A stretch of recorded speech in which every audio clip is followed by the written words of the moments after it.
even kneeling before the man, begging for a chance to die. And that was her first meeting with Heiron. 5 years ago, when Lychesia first awakened, her spirit power immediately attracted the endless hunting of the hunters. The girl was powerless to resist, only able to silently endure the cruel tricks of fate, but the appearance of the boy before her gave her a glimmer of hope, a hope that she could die with dignity. She begged the boy to end her painful life. Opening her eyes once again, Lychesia discovered she was lying on a strange bed, thinking she still hadn't escaped the hunter's grasp.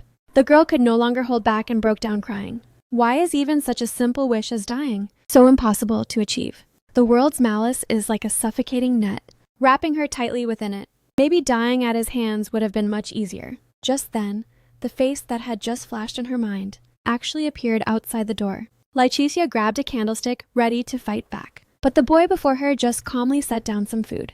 Looking at the triggered Lychesia, he casually picked up a piece of bread and chewed it slowly in his mouth, using this way to tell her the food was safe. The girl was stunned. Despite having experienced countless betrayals, this time she inexplicably chose to believe him. She grabbed the food and began to eat ravenously. Perhaps it had been a long time since she had a proper meal. In just a moment, she finished all the food. The boy silently packed up the utensils. He looked at the girl's face. Despite having weathered many hardships, it still hadn't eroded the girl's beauty. He wanted to speak, but the moonlight in the sky began to cause trouble. The delicate moonlight shone on the girl's face. The girl looked up, completely dazed. It seemed like it had been a long time since she stopped to look at the beauty of this world. She turned her head to look at the boy. "Thank you for helping me." This sudden change made the boy's face turn completely red. The boy stuttered, claiming he was a shadow knight of the Holy Empire, and that this was all just part of his duty. These words sent the girl into a panic again. The Holy Empire has zero tolerance for heresy. If he discovers that she is an elf, the girl didn't dare imagine the fate awaiting her. Just as the girl was planning her escape, the boy gently covered her with a blanket instead. "Sleep peacefully. I won't hurt you." But the girl's escape plan was completely ruined by a sudden fever. During those few days of being carefully nursed, she developed different feelings for the man. The escape failed, and now she owed him a favor. She was curious why the boy was helping her, but the youth offered no explanation. "My name is Heiron. I hope you can remember me." Lychesia stared blankly for a moment, but a sudden shouting broke this delicate atmosphere. The two of them looked out the window. The hunters pursuing Lychesia had arrived. This caused the girl to immediately lose her cool. She didn't want to drag down this kind youth. There were simply too many hunters. She wanted him to leave her behind and go first, but the boy wouldn't hear of it. It turns out, while taking care of the girl these past few days, he had been heading out whenever he had time to clear away the shadows haunting the girl. And now, there weren't many hunters left. Ignoring the girl's stunned expression, he picked up his weapon and turned to leave. "I only want you to live a good life." Little did he know his kindness would only push the distance between him and the girl further. "He's great, but he'd be better off without me." Lychesia knew the boy's situation all too well. A young knight has limitless potential in his future, while she, being an elf, is a heretic in the eyes of the Holy Empire. She didn't want to be a stumbling block in his growth. She took one last look at the small cabin and left, heading downstream. During the following 5 years of life on the run, Lychesia finally grew into a thorny rose and personally took down countless hunters chasing her. Sometimes she would think of the boy from that night, wondering how he is doing now, and if he would ever forgive her betrayal, or perhaps join the ranks of those hunting her. Amidst her doubts, fate once again provided a definitive answer. On completely opposite paths, they had become each other's true arch-enemies. The girl, lost in long-lost memories, was interrupted by the man's voice. "Are you still not ready to give me an answer this time?" But the girl didn't know how to speak up. Seeming to see Lychesia's inner conflict, the man changed the subject. "Why did you suddenly disappear during this time?" The gentle tone made the girl feel a bit uneasy. She thought this meeting was meant to be a final showdown. Suddenly, a strong sense of discomfort came from her body. The potion was actually about to wear off at this moment. Was she about to get it outed right to his face? Right in front of everyone. Keen still exposed his identity as a dark magician, just to save his daughter. And this version of Keen made Sasha feel it was unbelievable. Even Duke Evroy covered his forehead. The next moment, Hiron's chains instantly bound Keen, while also snatching Sasha from his arms. The priest guarding the temple rushed over in a hurry, but Keen remained completely unfazed. As black-purple mana flickered on the chains, Keen suddenly looked up. The surging mana swept through the temple.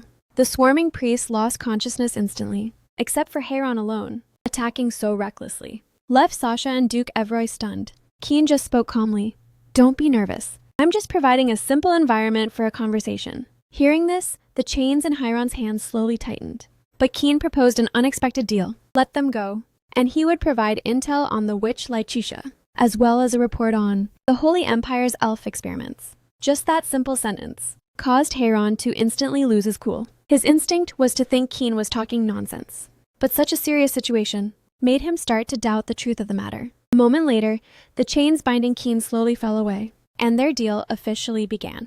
Kian infused his mana into the priests, completely tampering with all of their memories. This was the first time that Keen showed off his full power. Even Sasha was stunned by his sheer strength. Let's end things here for today. Soon enough, Keen would deliver the materials Chiron needed, but since this temple is already a total wreck, they'd have to meet somewhere else next time. Saying that, he scooped little Sasha up, ready to take his daughter and leave. But Chiron rejected that proposal. The tension between the two made Sasha feel awkward, although the news of the Countess being an elf still required further investigation. Sasha was still a bit worried. This might be the final chance to leave the Valkyrian family, looking at the smile plastered on Keen's face. In reality, she truly loved this home. Sasha's hand brushed against the man's cheek. She didn't know how to say it, but Keen already knew Sasha's answer. That heartbreaking feeling pierced his chest once again. But this time, he chose to respect Sasha's decision. Kian kissed his daughter's hair, forcing down the reluctance in his heart. As he handed her back to Chiron wanted to discuss the details of the trade date, but Keen didn't seem to hear a single word. A moment later, Duke Evroy was roasting the man for being so reckless, but the figure appearing before his eyes made him freeze for a second. Basil looked like he had been through absolute hell. He stepped forward quickly, originally intending to scold the other person for Basil, but Basil just slowly lowered his head. Self-blame and guilt seemed to completely consume him. Since he was a kid, Basil had zero interest in magic, and Keen's response was always to let them do whatever they liked. It seemed that growing up happy and safe was his only wish as a father, until the moment Basil tried to use magic just now. Did he realize how pathetic he was? That kind of amateur magic almost ended up killing his own little sister. So he went to Duke Evroy. Please teach me magic. Only then did Sasha realize that behind the elf who had gone mad was a mother's deeply engraved love. After the former Lychisha left the orphanage, she searched for traces of her parents alone, and it was at this time that she heard the story of the wind elf. According to the rumors, her mother's surroundings were covered in corpses of animals and hunters, right until the moment she died. She kept singing something toward a certain direction. In Lychisia's memory, the only thing she remembered was the lullaby her mother sang to her. She used to think her birth was full of hatred, resentment, and accidents. But now Sasha finally understands. Her mother's love was far deeper than she ever imagined. Having figured this out, little Sasha's steps couldn't help but become lighter, thinking of finding a reason to head back to the Valkyrians first. But then Keen suddenly appeared behind her. Have you been doing well lately? The sudden concern left the girl not knowing how to respond for a moment, but Keen's monologue didn't stop. Seeing the girl hadn't reacted yet, he mistakenly thought Sasha didn't want to see him now, seeing Keen acting so humble. Even Chiron was seeing it for the first time. At that moment, Sasha slowly turned her head. Kian visibly regained his spirit, but he still stuttered, saying she shouldn't force herself, and that it was okay even if she lied. These words made Sasha hang her head low. After a while, the little girl suddenly threw herself into the man's embrace, just like a father and daughter truly reunited after a long time. In fact, what Sasha didn't say was she was worried her departure would become permanent. Little Sasha hesitated for a long time, before finally asking, "Can I go home, Daddy?" Those few short words almost turned Keen's frown into a massive grin. This was exactly what he had been hoping for. But Keen had one more request, and that was for Sasha to never leave again. Feeling the man's heartfelt wish, probably because the person he cherished left him. It left him with some lingering trauma. Who knew this edgy dark magician would actually start acting like a spoiled brat now?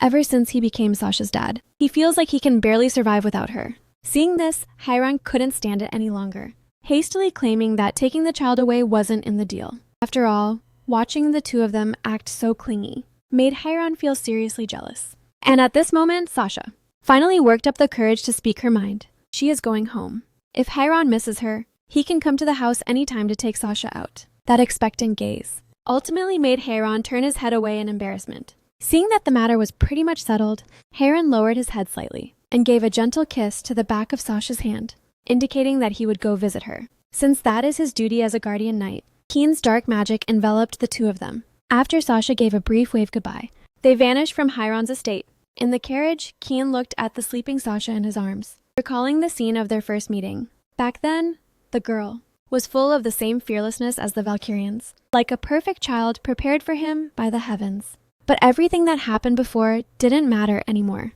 He knows clearly now that he cannot live without this girl. Sasha felt like she had a very long dream. "Mommy!" The lullaby accompanied her growth throughout the dream. After waking up, Sasha realized she had already returned to the Valkyrian household. Basil and Carl both hugged their long-lost sister tightly. Sasha's return felt like a gift from fate. This made the girl believe that she had truly and completely integrated here. Lychicia's mark made Hieron, the heretic inquisitor, willingly become the elf's private property. Not long ago, Tarska brought mercenaries to Hieron's front gate, only to find the knights already geared up and ready to go. The moment the spirit magic symbolizing Lychicia appeared, Hieron could no longer suppress his impulses, binding Tarska tightly. The baffled Tarska hadn't even processed what was happening before being dragged into an illusion spell once again in a blink. Illusions are a mysterious magic exclusive to elves, capable of providing an incredibly realistic experience. It is said that those trapped within can never return to reality. But seeing this, the dark-skinned man didn't panic at all. As long as he could see Lychicia, he was willing to be trapped there forever. However, an intense feeling of suffocation instantly interrupted his search. The magic butterfly was originally meant to pull only Tarska into the illusion, but unexpectedly, Hieron followed the binding chains and broke into this space as well. The next moment, both looked behind them simultaneously. After so many years, Lychicia finally appeared before everyone's eyes once again. Seeing this, Tarska disregarded everything else to express his love. But Hieron's uninvited appearance still interfered with Lychicia's plans. The next moment, Lychicia turned and pinched Tarska's cheek, contacting an elf and trespassing on a heretic inquisitor's estate. Surely these crimes should be enough to get him locked in the interrogation room. Thinking of this, Lychicia prepared to leave an indelible mark on him. But her raised hand was firmly caught by Hieron. "Is your mark something you can just give out so easily?" Hieron's approach made Lychicia feel a bit flustered too. To her, an elf's mark was as casual as just stamping a piece of paper. The next moment, Hieron threw the dark-skinned guy straight into a man-eating plant. This unusual behavior left even Lychicia confused. Hieron remained silent for a moment before speaking slowly. "Let me help you. I will hide you in my estate until you are completely safe." His possessiveness was only now fully revealed. The disappearance of Lychicia and the appearance of Sasha made Hieron look like an abandoned puppy. So, he couldn't wait for the girl to give him an answer. What exactly is the relationship between them? After leaving him with an elf's mark, she suddenly vanished. It wasn't until seeing Hieron's complex expression that Lychicia realized just how insane their difference in perspective really was. But her silence, in Hieron's eyes, became a sign that she was dodging the question. The next moment, Lychicia felt a warmth on her lips. Hieron's kiss left Sasha not knowing what was happening for a moment within the incredibly realistic illusion. Hieron finally voiced the longing buried deep in his heart. "Put me first, Lychicia. I want to be the most important person among everyone you've ever kissed." Hieron grabbed her hand and brushed it over the mark on his chest. He would never allow Lychicia to abandon him and leave. Meanwhile, at the Capital Security Department, Basil's mana was already on the verge of spiraling out of control, declaring that if Sasha and Carl suffered even a scratch, he would destroy the entire security department. And just then, the guard brought news. Word has it, the mercenaries of the Ska Kingdom have all been mobilized. It wasn't until the longsword in Belle's hand was unsheathed that the guards realized just how serious things had become. This was the first time they had ever seen Belle personally wielding a sword. Carl finally realized that Sasha's existence was the true gift to the Valkyrians. Not long ago, at the moment of Hieron's first kiss, Lychicia was momentarily dazed. In her memory, she seemed to have said something, like how Hieron was her only prey or something. She only remembered telling Hieron to lock Tarska in the interrogation room before hastily closing the illusion. So when she ran into Hieron again at dinner, the reverted little Sasha was still a bit out of it. But Hieron kept staring at her, making Sasha feel totally creeped out. Seeing this, Carl immediately hugged his sister tightly. But Theo just thought it was because Sasha is so adorable. With that in mind, Carl also agreed that they really should thank Hieron for his help. Regarding this, Hieron stated he was merely fulfilling his duty as Sasha's guardian knight. And if something similar happens next time, they are more than welcome to come to him. Theo then remembered that Carl also seemed to be a master swordsman. But hearing this, Hieron fell silent, stating bluntly that Carl needs to work harder to improve. Right now, he's not qualified to protect Sasha at all. Besides hiding and running like he's doing now, what else can he do? Before this, Carl never understood Why Basil, who used to loathe magic, suddenly started studying it so diligently, even when Basil spoke of his helplessness. When he nearly got their sister killed, Carl still couldn't fully wrap his head around it. Being born a Valkyrian, he had a natural indifference toward everything. It seemed like everything came easily to him. With his gifted swordsmanship, Keen had never tasted defeat in the underworld. Yet even for someone like Carl, a certain emotion was quietly surfacing at this moment.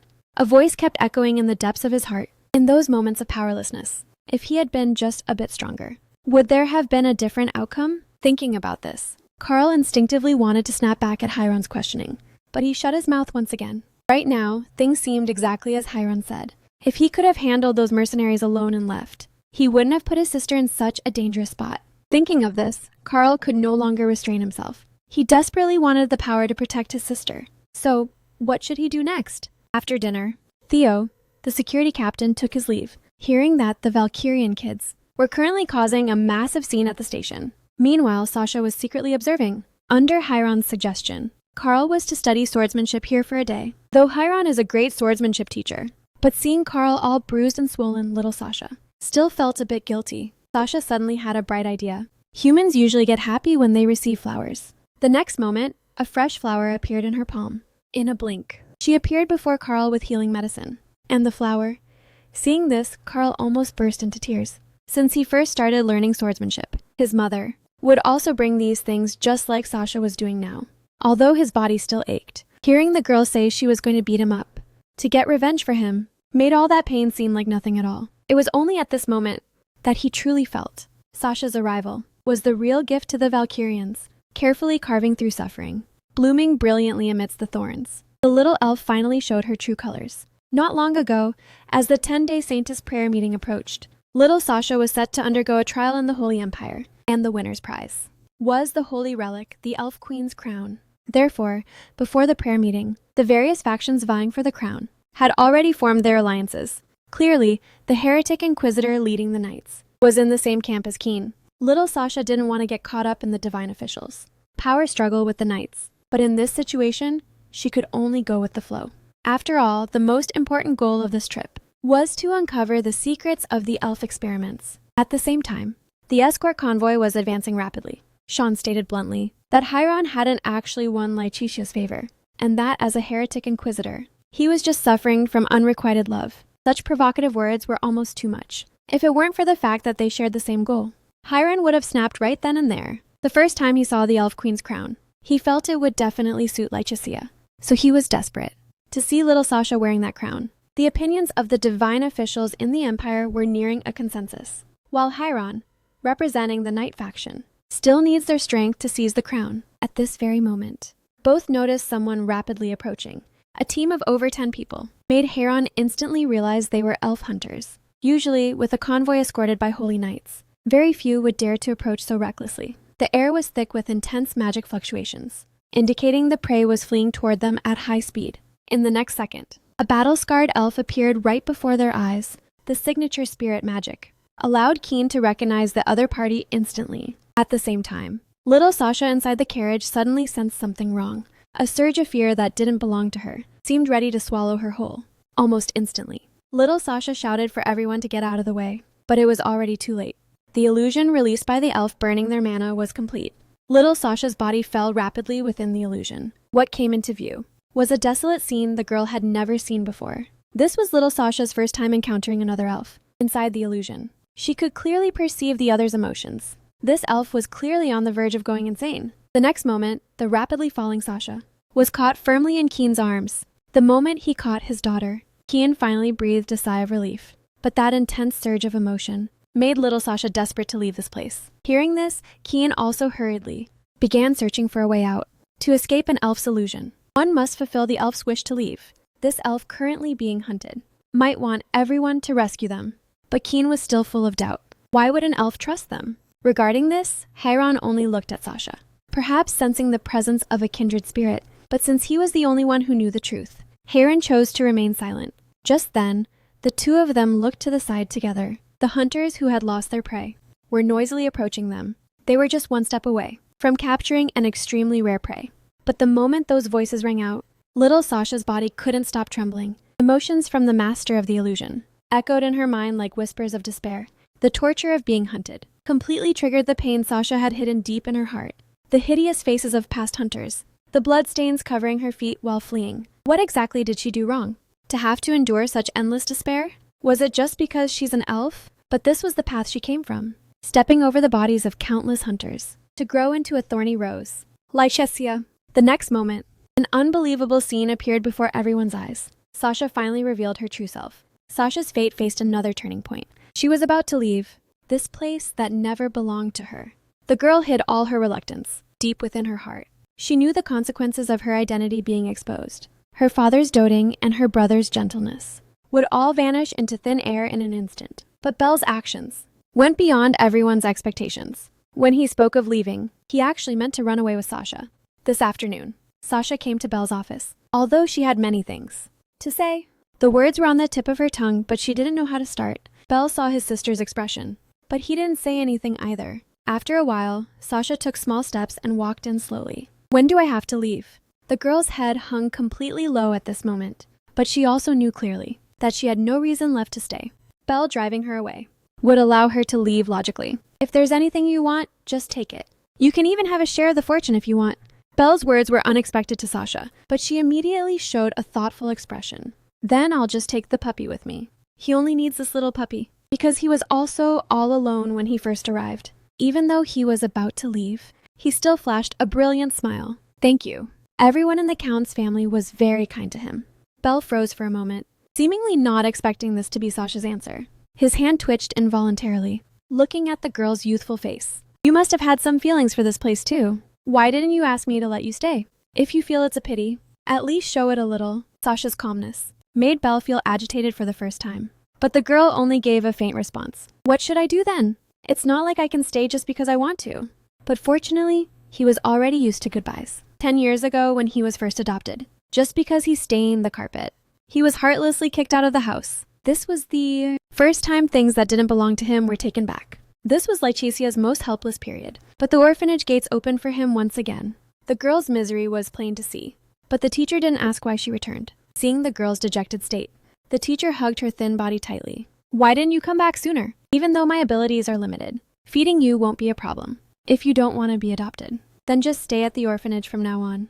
This will be your home from now on. Hearing this, Lychesia couldn't help but break down crying. The teacher's appearance was the first ray of light in his life. He once thought he would be a lucky child, but that fire buried all of his hopes. He ended up being all alone again. So, for the scene before him, he had long been mentally prepared. After a brief silence, Belle also made his decision. 2 days later, the Count and the two brothers will be away.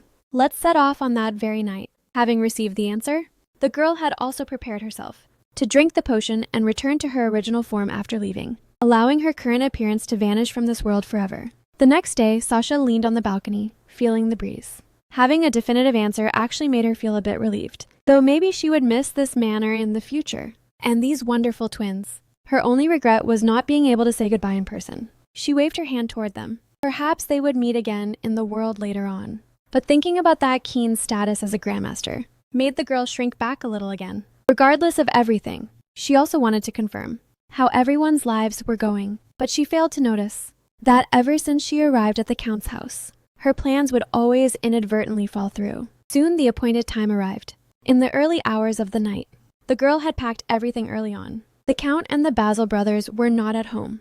Her departure could be silent and unnoticed. Before leaving, Sasha bowed to Belle once more, just like when she first arrived. Even though she had to leave, she was very grateful for their meeting during this time. But Belle just stared at her without saying a word. After a while, he spoke up, saying he would go along too. This decision caused the girl's brain to practically short-circuit. She questioned him in total disbelief. But Belle's answer was beyond her expectations. It turned out that during his time of breakdown, the bouquet of flowers Sasha gave him had inadvertently become the light that warmed him. Regardless of the reason, he wanted to return that precious warmth to the girl. And as for work, he'd just let the Count, his old man, deal with that headache. It turns out, behind Sasha's fate, were all the unspoken expectations of the elves. Not long ago, facing the elf who claimed he had taken the elf queen away, Keen's body instantly stiffened. Is this Sasha's true identity? The elf stared intently at Keen. If not for the man standing before her, that child should have returned to the Elven Kingdom to ascend to the Queen's throne. Right now, the elf only wants to see that child as soon as possible. Kian's serious expression instantly softened. He would certainly arrange for them to meet. But before that, he wanted to get that answer first. Regarding the secret of Sasha being an elf, soon Basil and the other brother brought little Sasha to the detention room, feeling the magical aura inside. Sasha couldn't help but feel a bit worried. A moment later, Kian opened the door. His face instantly lit up when he saw it was Sasha. Sasha had slept so long that her old man was worried sick. Even after learning his daughter was an elf, Kian's attitude didn't change one bit. But upon hearing the first thing Sasha wanted to do after waking up was to find that elf, Kian's expression turned somewhat hurt. He immediately suggested going inside with Sasha. After all, Sasha was nearly harmed because of him not long ago. Since he put it that way, Sasha could only agree, thinking she'd have to save some words for a secret talk later. Regarding the Elven Kingdom, Sasha's heart was always filled with doubt and uncertainty. The fact that she couldn't turn into an adult was related to this too. A moment later, seeing the elf still bound by chains, Sasha ran forward quickly. Just as she was about to ask, she realized the elf before her had actually been hypnotized by Kian. At this moment, Kian shamelessly squatted down. The great elf seems tired. How about coming back next time? Hearing this, Sasha became even more curious. What exactly is Kian trying to hide? Sasha's hand slowly approached the elf. Her ability seemed to have a special effect on elves. She just needed to follow her instincts like last time. The next moment, mana belonging to the elves radiated from Sasha's hands, slowly enveloping the elf before her. The elf, who was under the dark magic, regained the light in her eyes once more. Little Sasha looked on excitedly. But the "Your Majesty" that the elf blurted out left Sasha completely stunned. Who exactly is the queen the elf is talking about? Regarding this, Kian also hurriedly asked what his daughter had just done. But before Sasha could even respond, the newly awakened elf became violent once again. "You bastard! It's you who blinded the queen's eyes." Regarding the elf queen, there is only one official record on the continent. Hundreds of years ago, the elf queen offered her own crown to the Holy Empire. Kian originally wanted to take Sasha away first, but he didn't know the girl's obsession with the truth. She really wanted to talk to the elf, even using a pleading tone. Seeing his usually sensible daughter show such an expression for the first time, Kian eventually let out a sigh, letting Sasha pursue the answers she wanted. Only then did the elf finally calm down. Looking at the girl and speaking of the past, hundreds of years ago, an invasion launched by humans completely destroyed the peace of the Elven Kingdom. To retrieve their kidnapped queen, the elves constantly fought against the humans. But they, who valued peace, were not familiar with combat. Ultimately, with the passing of the elf queen, their tragic efforts also came to an end. The queen was linked to all elves. Feeling the queen's passing, they originally wanted to find and protect the new generation queen, who would inherit the great power. But years of searching yielded no results, leaving the elves in order to avoid being hunted by humans, with no choice but to enter an elven kingdom, built out of illusions to survive. As time passed by, the absence of a queen caused the elves' power to gradually fade away. Until then, a strange aura appeared in the human world. This aura constantly disturbed the spirits of the elves. The elf before them was one of those. Officially responsible for the investigation, when he regained consciousness, he found himself in a completely foreign environment, with injuries on his wrists and ankles from escaping, having lost all of his memories. At first, he even thought he was human, until he instinctively used spirit power while being hunted, and gradually recovered some of his memories. But the strange thing was, from that moment on, his spirit power went completely out of control, until he was hunted down for being an elf recently, and followed the queen's power he sensed to this place. He realized clearly that perhaps this was his final stroke of luck, to be lucky enough to meet the elven queen again before death. The little elf's charm was truly unstoppable. Her adorable appearance instantly won over the air-headed princess she just met not long ago. Theo was about to give a good lesson to the despicable villain who had bullied him, but he was abruptly interrupted. Troublemaking is strictly forbidden in the Holy Empire. As the Inquisitor, Knight's robe appeared in everyone's sight. Everyone present completely panicked. But Hiron spotted Sasha in the crowd with a single glance. "That is my child," Hiron's voice sent everyone present into a dead silence. Sasha's face twisted even more. Words like that would make everyone mistakenly think she was Hiron's daughter. Luckily, Belle showed up just in time to correct Hiron's choice of words. Meanwhile, Theo looked dejected. He knew exactly what was waiting for him. After Sasha was put back on the ground, she didn't expect to be scooped up by Hiron again. Learning that this was a girl personally escorted by Hiron, the previously arrogant Benji immediately switched to a brown-nosing attitude, stating he would handle this conflict properly. But he underestimated how much Hiron valued Sasha. "Are you the one to decide things for my person?" Benji still wanted to make excuses, but the next moment, he was obediently kneeling on the ground. "Hiron, ordered him to recount every single detail of the incident. Seeing that he would have to take all the blame, Benji's face gradually twisted. He actually started attacking Theo's character, claiming that, since he was expelled from the Holy Knight Training Corps, was simply not qualified to serve as the Palace Girls. Night Guard. Hearing this, Sasha was instantly fuming with rage. Benji remained completely oblivious to this, thinking his accusations were actually working. But Heiran's words were practically a death sentence for him. The conflict between the two of them will be settled through a holy duel. Since you've staked your honor as a knight, as punishment for failure, you will be expelled from the knights forever. The duel was set for the morning after tomorrow, at the Valkyrian estate in the Holy Empire. Kian listened with great interest. As Theo described the sequence of events, Sasha clenched her fists at the story. He absolutely cannot lose to that hateful Benji. She promised to cheer Theo on, grateful for Sasha's trust. Theo knelt on one knee, vowing he wouldn't let the girl down. Before the prayer meeting officially began, the candidates were gathered to get acquainted. Various factions had already started cooperating in secret, but the Holy King's praise for Sasha yesterday had undoubtedly made her public enemy number one. Just then, a voice called out to Sasha, looking at the familiar figure before her. Sasha's eyes instantly turned into dots.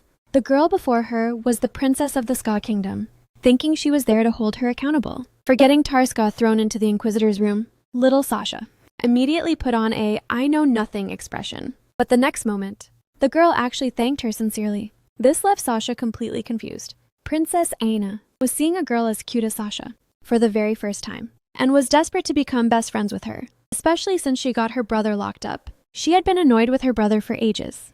In comparison, her dream was to have a cute little sister just like Sasha. And then, Sasha asked her why she was competing for the crown. But the answer was actually related to Tarska.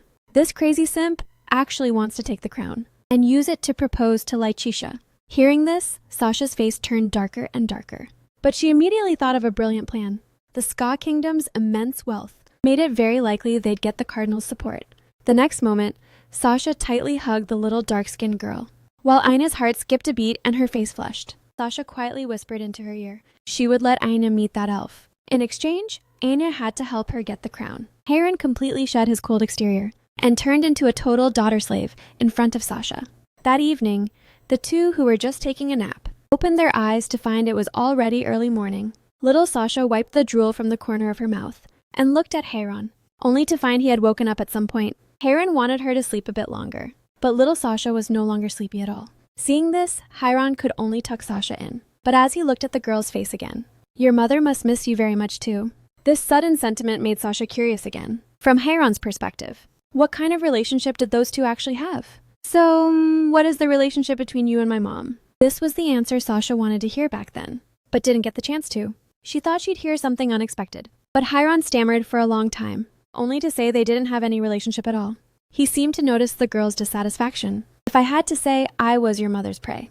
But such a nonsensical statement was obviously taken by little Sasha as him just talking complete nonsense. A smile played on Heiran's lips, seeming amused by his own description. "Yeah, after all, he is much taller than Letitia." Heiran showed a rare smile. It was a look Sasha had never seen before. He reached out and tapped Sasha's nose, claiming that next time he saw Letitia, they'd have to swap the hunter and prey roles. Hearing this, Sasha looked totally speechless. Heiran then pulled Sasha into his arms and fell back into a deep sleep. So, this emotional version of Heiran is also truly real? During these past few days, Heiran has been totally obsessed with babysitting, walking, eating, sleeping, reading fairy tales. Just as he said, Heiran hasn't left her side for a single second, even though Sasha felt annoyed about her private space being invaded. When the peach cake was brought to her lips, she still couldn't resist taking a big bite, and the smile on Heiran's face grew even more obvious. He almost looked like a full-time stay-at-home dad. Just then, a servant pushed the door open and entered the dining room, claiming that the Holy King of the Holy Empire had already arrived at the capital of the Fallen Empire. Hearing this, Sasha also felt a wave of confusion. It seemed like the moment this news was heard, the atmosphere became incredibly eerie. A moment later, Sasha went to the hallway alone. The news of the Holy King's arrival made her think of something. She had once seen those injuries on Heiran, which seemed to have been left from his time in the Holy Empire. But Sasha quickly stopped her wild imagination, taking advantage of this rare moment of solitude. She had to quickly call Shada to check on the progress of the potion. As the teleportation magic lit up, Shada appeared before Sasha, with an excited look on his face. After looking around for a bit, he finally pulled out a briefcase. Inside, it was completely filled with potions to restore Sasha to her adult form, just to be safe. He had even tested various formulas and ratios. Sasha casually picked up a bottle of yellow potion, popped the cork, and chugged it down. But the scene fell into a dead silence. Why isn't there any reaction at all?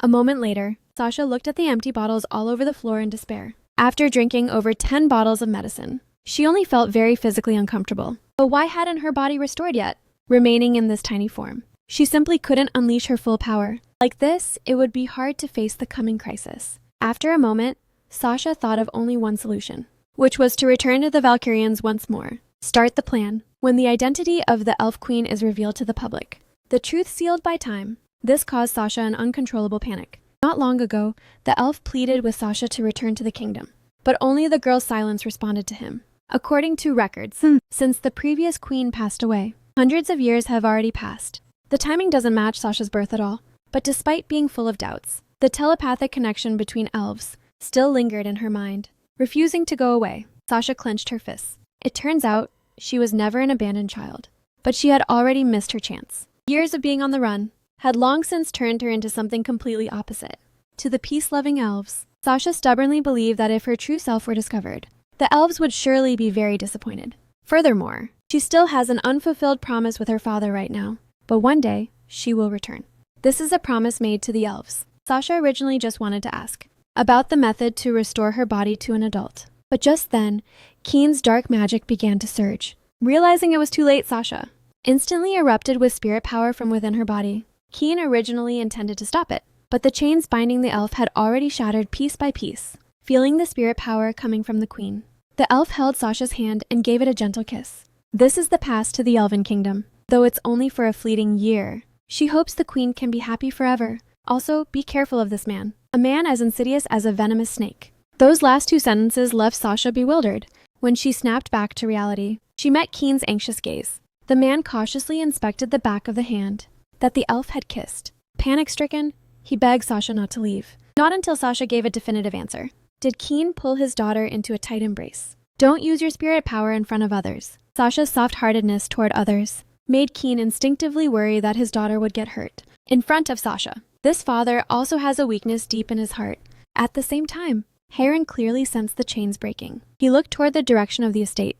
Keen's dark magic couldn't possibly undo those chains. Therefore, it could only be that child. The capture of the elf has already been reported to the Empire, but Hiron decided that even if he faced torture, he would handle everything for Sasha. Returning to the estate that night, Hiron pushed open the door, only to find wine bottles rolling all over the floor, and Keen looking completely wasted. This was the first time Hiron had seen him like this, without a hint of gloom, instead looking like a decent drinking buddy. But when Hiron asked about the elf's situation, the light on Keen's face vanished in an instant. He really wanted to kill the elf, but feared his daughter's resentment, just because he said his daughter was actually the elf queen. Hearing this, Hiron was instantly stunned. If Sasha is the elf queen, then what about Lychisha, who also possesses such immense power? But before he could think further, Keen started asking about the weakening of holy magic's damage to elves. Before the Countess passed away, he had risked everything countless times to cast magic, but he still couldn't save his beloved wife. Keen swirled his wine glass, wanting his daughter to stay, was something he couldn't achieve alone. Therefore, he needed Hiron's help. Little did he know, this was exactly what Hiron was thinking. The two men reached a silent consensus. 2 days later, the carriage sped through the forest. Little Sasha poked her head out, looking at the unfamiliar scenery before her. They had already arrived in the Holy Empire to find his daughter. The Duke didn't hesitate to pay the price in blood, with Eve Roy personally releasing a tracking spell covering the Empire. On the other side, the sleeping Sasha also suddenly jolted awake, looking at the magic circle gradually forming in the sky. A bold idea was born in her mind. Ordinary childhood magic can't escape a great mage's tracking. But the girl's identity was that of a unique elf. Distinct spirit power surged around her. Sasha's past experiences had forged her combat instincts. The next second, a massive double-edged axe appeared right in the girl's hands. The girl's tiny body leaped off the ground, pulling her weapon back in a wide arc, before slamming it violently into the magic circle. The shattering of the circle caused Eve Roy to suffer a backlash. Enduring the physical discomfort, Eve Roy looked on in utter disbelief at the scene before her eyes. The shattered magic circle made her mistakenly believe that by Belle's side was a mage as powerful as herself. Meanwhile, Sasha quietly landed back down. She slowly put away her weapon and plopped down on the ground. With this crisis averted, Keen would surely look for other ways, but her body was still in a child's form. What she needed most right now was a shield. A figure with overwhelming power gradually surfaced in her mind, but the identity of that person still gave Sasha a moment of total drama. Eve Roy now also knew who was by Belle's side, and she attributed everything to Sasha's inadvertent display of staggering magical talent. In Eve Roy's long life, it was her first time encountering such a being. Compared to the woman's excitement, Keen showed a hint of worry. He instinctively felt his daughter was facing danger. Inside the Valkyrian Count's estate, Keen pulled out the letter Belle had left behind, which bluntly stated in its words that he wouldn't let his sister face danger for his father's plan, and was willing to bear all the consequences. Though the two brothers were shocked by their eldest brother's move, they were even more confused by their father's decision. This man, whose head was filled only with reviving their mother. Sasha was supposed to be the pawn in his plan, but Keen's unexpected concern turned. The hidden feelings of everyone were completely exposed, perhaps because of her resemblance to their mother. Every day Sasha spent at the Count's estate was like a gentle breeze, healing the scars left in their hearts since childhood. This child, who appeared out of nowhere, had become incredibly precious before they knew it, leaving them with an uncontrollable concern for her. Rose, I seem to have become very strange lately. This child, who was supposed to be the key to saving you, actually makes me feel an unexpected closeness. The sight of the child looking dejected even makes me feel uneasy. Most importantly, I feel genuinely happy when I'm in front of her. What would you say if you were still by my side? And just then, a voice broke the silence of the Count's estate. Sihan burst in frantically, claiming he had found the whereabouts of Sasha and Belle. Heard that an Inquisitor Knight had taken them away. Hearing this, everyone's hearts skipped a beat. Chiron, the Inquisitor Knight, the wife the Count yearned for day and night, whose true identity was actually an elf, not long ago, to let their sister return to the Valkyrians in peace. The three brothers began planning to stop Keen. In Karl's eyes, the mother his father spent years trying to resurrect was actually the figure of a betrayer. It turns out, young Karl, wanting to make his sick mother happy, used his tiny body to gather flowers one by one in the garden. A small bouquet filled with all of his love he had imagined countless times. His mother's happy smile upon seeing the flowers. But until he reached his mother's door and heard the argument coming from inside. Did I do something to make you angry? Kian's voice was filled with pleading, but only a cold comfort responded to him. You did nothing wrong. It's just that I must do this. The sharp pain in his heart made Keen lose his mind, and it similarly crushed Karl's fragility. Kian's hands trembled violently. He didn't understand why two people in love would have to leave this family on the eve of death. He pleaded with her constantly, but only received an even colder answer. The Countess's weak voice carried an unquestionable firmness. Even if this departure meant a final farewell, she was determined to leave. The light through the door crack felt like a blade. He only felt that this home was shattered. He could clearly feel his mother's love, but didn't know why during her final moments. She was unwilling to stay by their side. Young as he was, he ran outside frantically, until he tumbled to the ground. At that moment, he suddenly felt ridiculous. Maybe Mother had always felt this way, even if she received the flowers she once loved most. That warm smile might have just been a facade. Karl clenched his fist in his heart. Maybe Mother never wanted to come back at all. Sasha's heart was also filled with regret. She originally thought the Countess's passing was a beautiful accident. Now, considering Keen's abnormal behavior, perhaps there was a secret past between the two. In any case, the three of them still decided to bring their sister home safely first. They must stop Keen's plan. After all, if the resurrection dark magic is discovered, then the Valkyrian family's execution would only be a matter of time. The two described it vividly to Sasha. If she doesn't go home, their father will definitely lose it. Karl scratched his head. Honestly, he didn't believe in his father's plan at all, because Mother wasn't human. So, the already difficult magic would be even more unimaginable. Sasha seemed to catch a key clue. Wait, what did you just say? Who isn't human? This sentence instantly piqued Sasha's interest. She was an elf herself, so she was naturally sensitive to information about other species. While Karl was rubbing his head, not knowing how to explain, Belle revealed the answer. The Countess was an elf. Hearing that, besides herself and her mother, other elves existed in this world, left Sasha completely stunned. And at that moment, the entire ground began to shake violently. Sasha was so scared she almost wet her diaper. It turned out that while the three were discussing earlier, Duke Eve Roy keenly sensed Hiron's restrained aura. He was an Inquisitor Knight reeking of blood. Kian questioned him. What did you say to my daughter? To make her refuse to come home. Hearing this, Hiron let out a sigh, stating that everything was Sasha's own decision. The Count's behavior. Making a little girl afraid was only natural, and the temple has a duty to protect the weak, so he decided to keep them at the temple to continue raising them. Kian's palms began to leak energy. Dark mana slammed down along with his palm. What kind of nonsense are you talking? To fight for custody of little Sasha. Kian and Heiron actually chose to trade blows. Not long ago, Sasha accidentally learned the truth about the Countess's identity. It turned out that as a fellow elf, she wasn't alone in this world, but the impact coming from downstairs sent all four of them into a total panic. Upon hearing Heiron wanted to raise her on behalf of the temple, the moment Sasha heard that, the dark mana in Kian's hands began to leak out uncontrollably. An irreconcilable enemy, actually wanting to adopt his daughter, rage made the veins on his face throb. Duke Eve Roy tried to intervene, but Heiron continued to speak for himself, claiming Sasha's departure was in itself an abandonment of him. Kian didn't give a verbal response, but his current state gave Duke Eve Roy a massive fright. He gripped Kian's hand tightly, trying to stop this man using dark magic, who was about to go berserk. But Heiron fell into deep thought. He was determined to force Kian to show his true colors. Count Valkyrian, if you want to kill me, then just try it. The longsword in Heiron's hand was fully unsheathed. The dazzling light left Duke Eve Roy in utter disbelief. It seemed battle had become inevitable. Kian gave a faint smile. The chains on Heiron's wrists seemed to have been itching to strike him for a long time, and now was clearly the perfect opportunity. Don't you dare hold back, or else you'll die. As soon as he finished, Heiron's body was already in motion. His longsword carved out a sharp arc, rapidly slashing down towards Kian, while the magic circle in Duke Eve Roy's hand was also already primed and ready to go. A violent explosion instantly swept through the temple. At the same time, the three brothers rushed toward the temple clutching Sasha.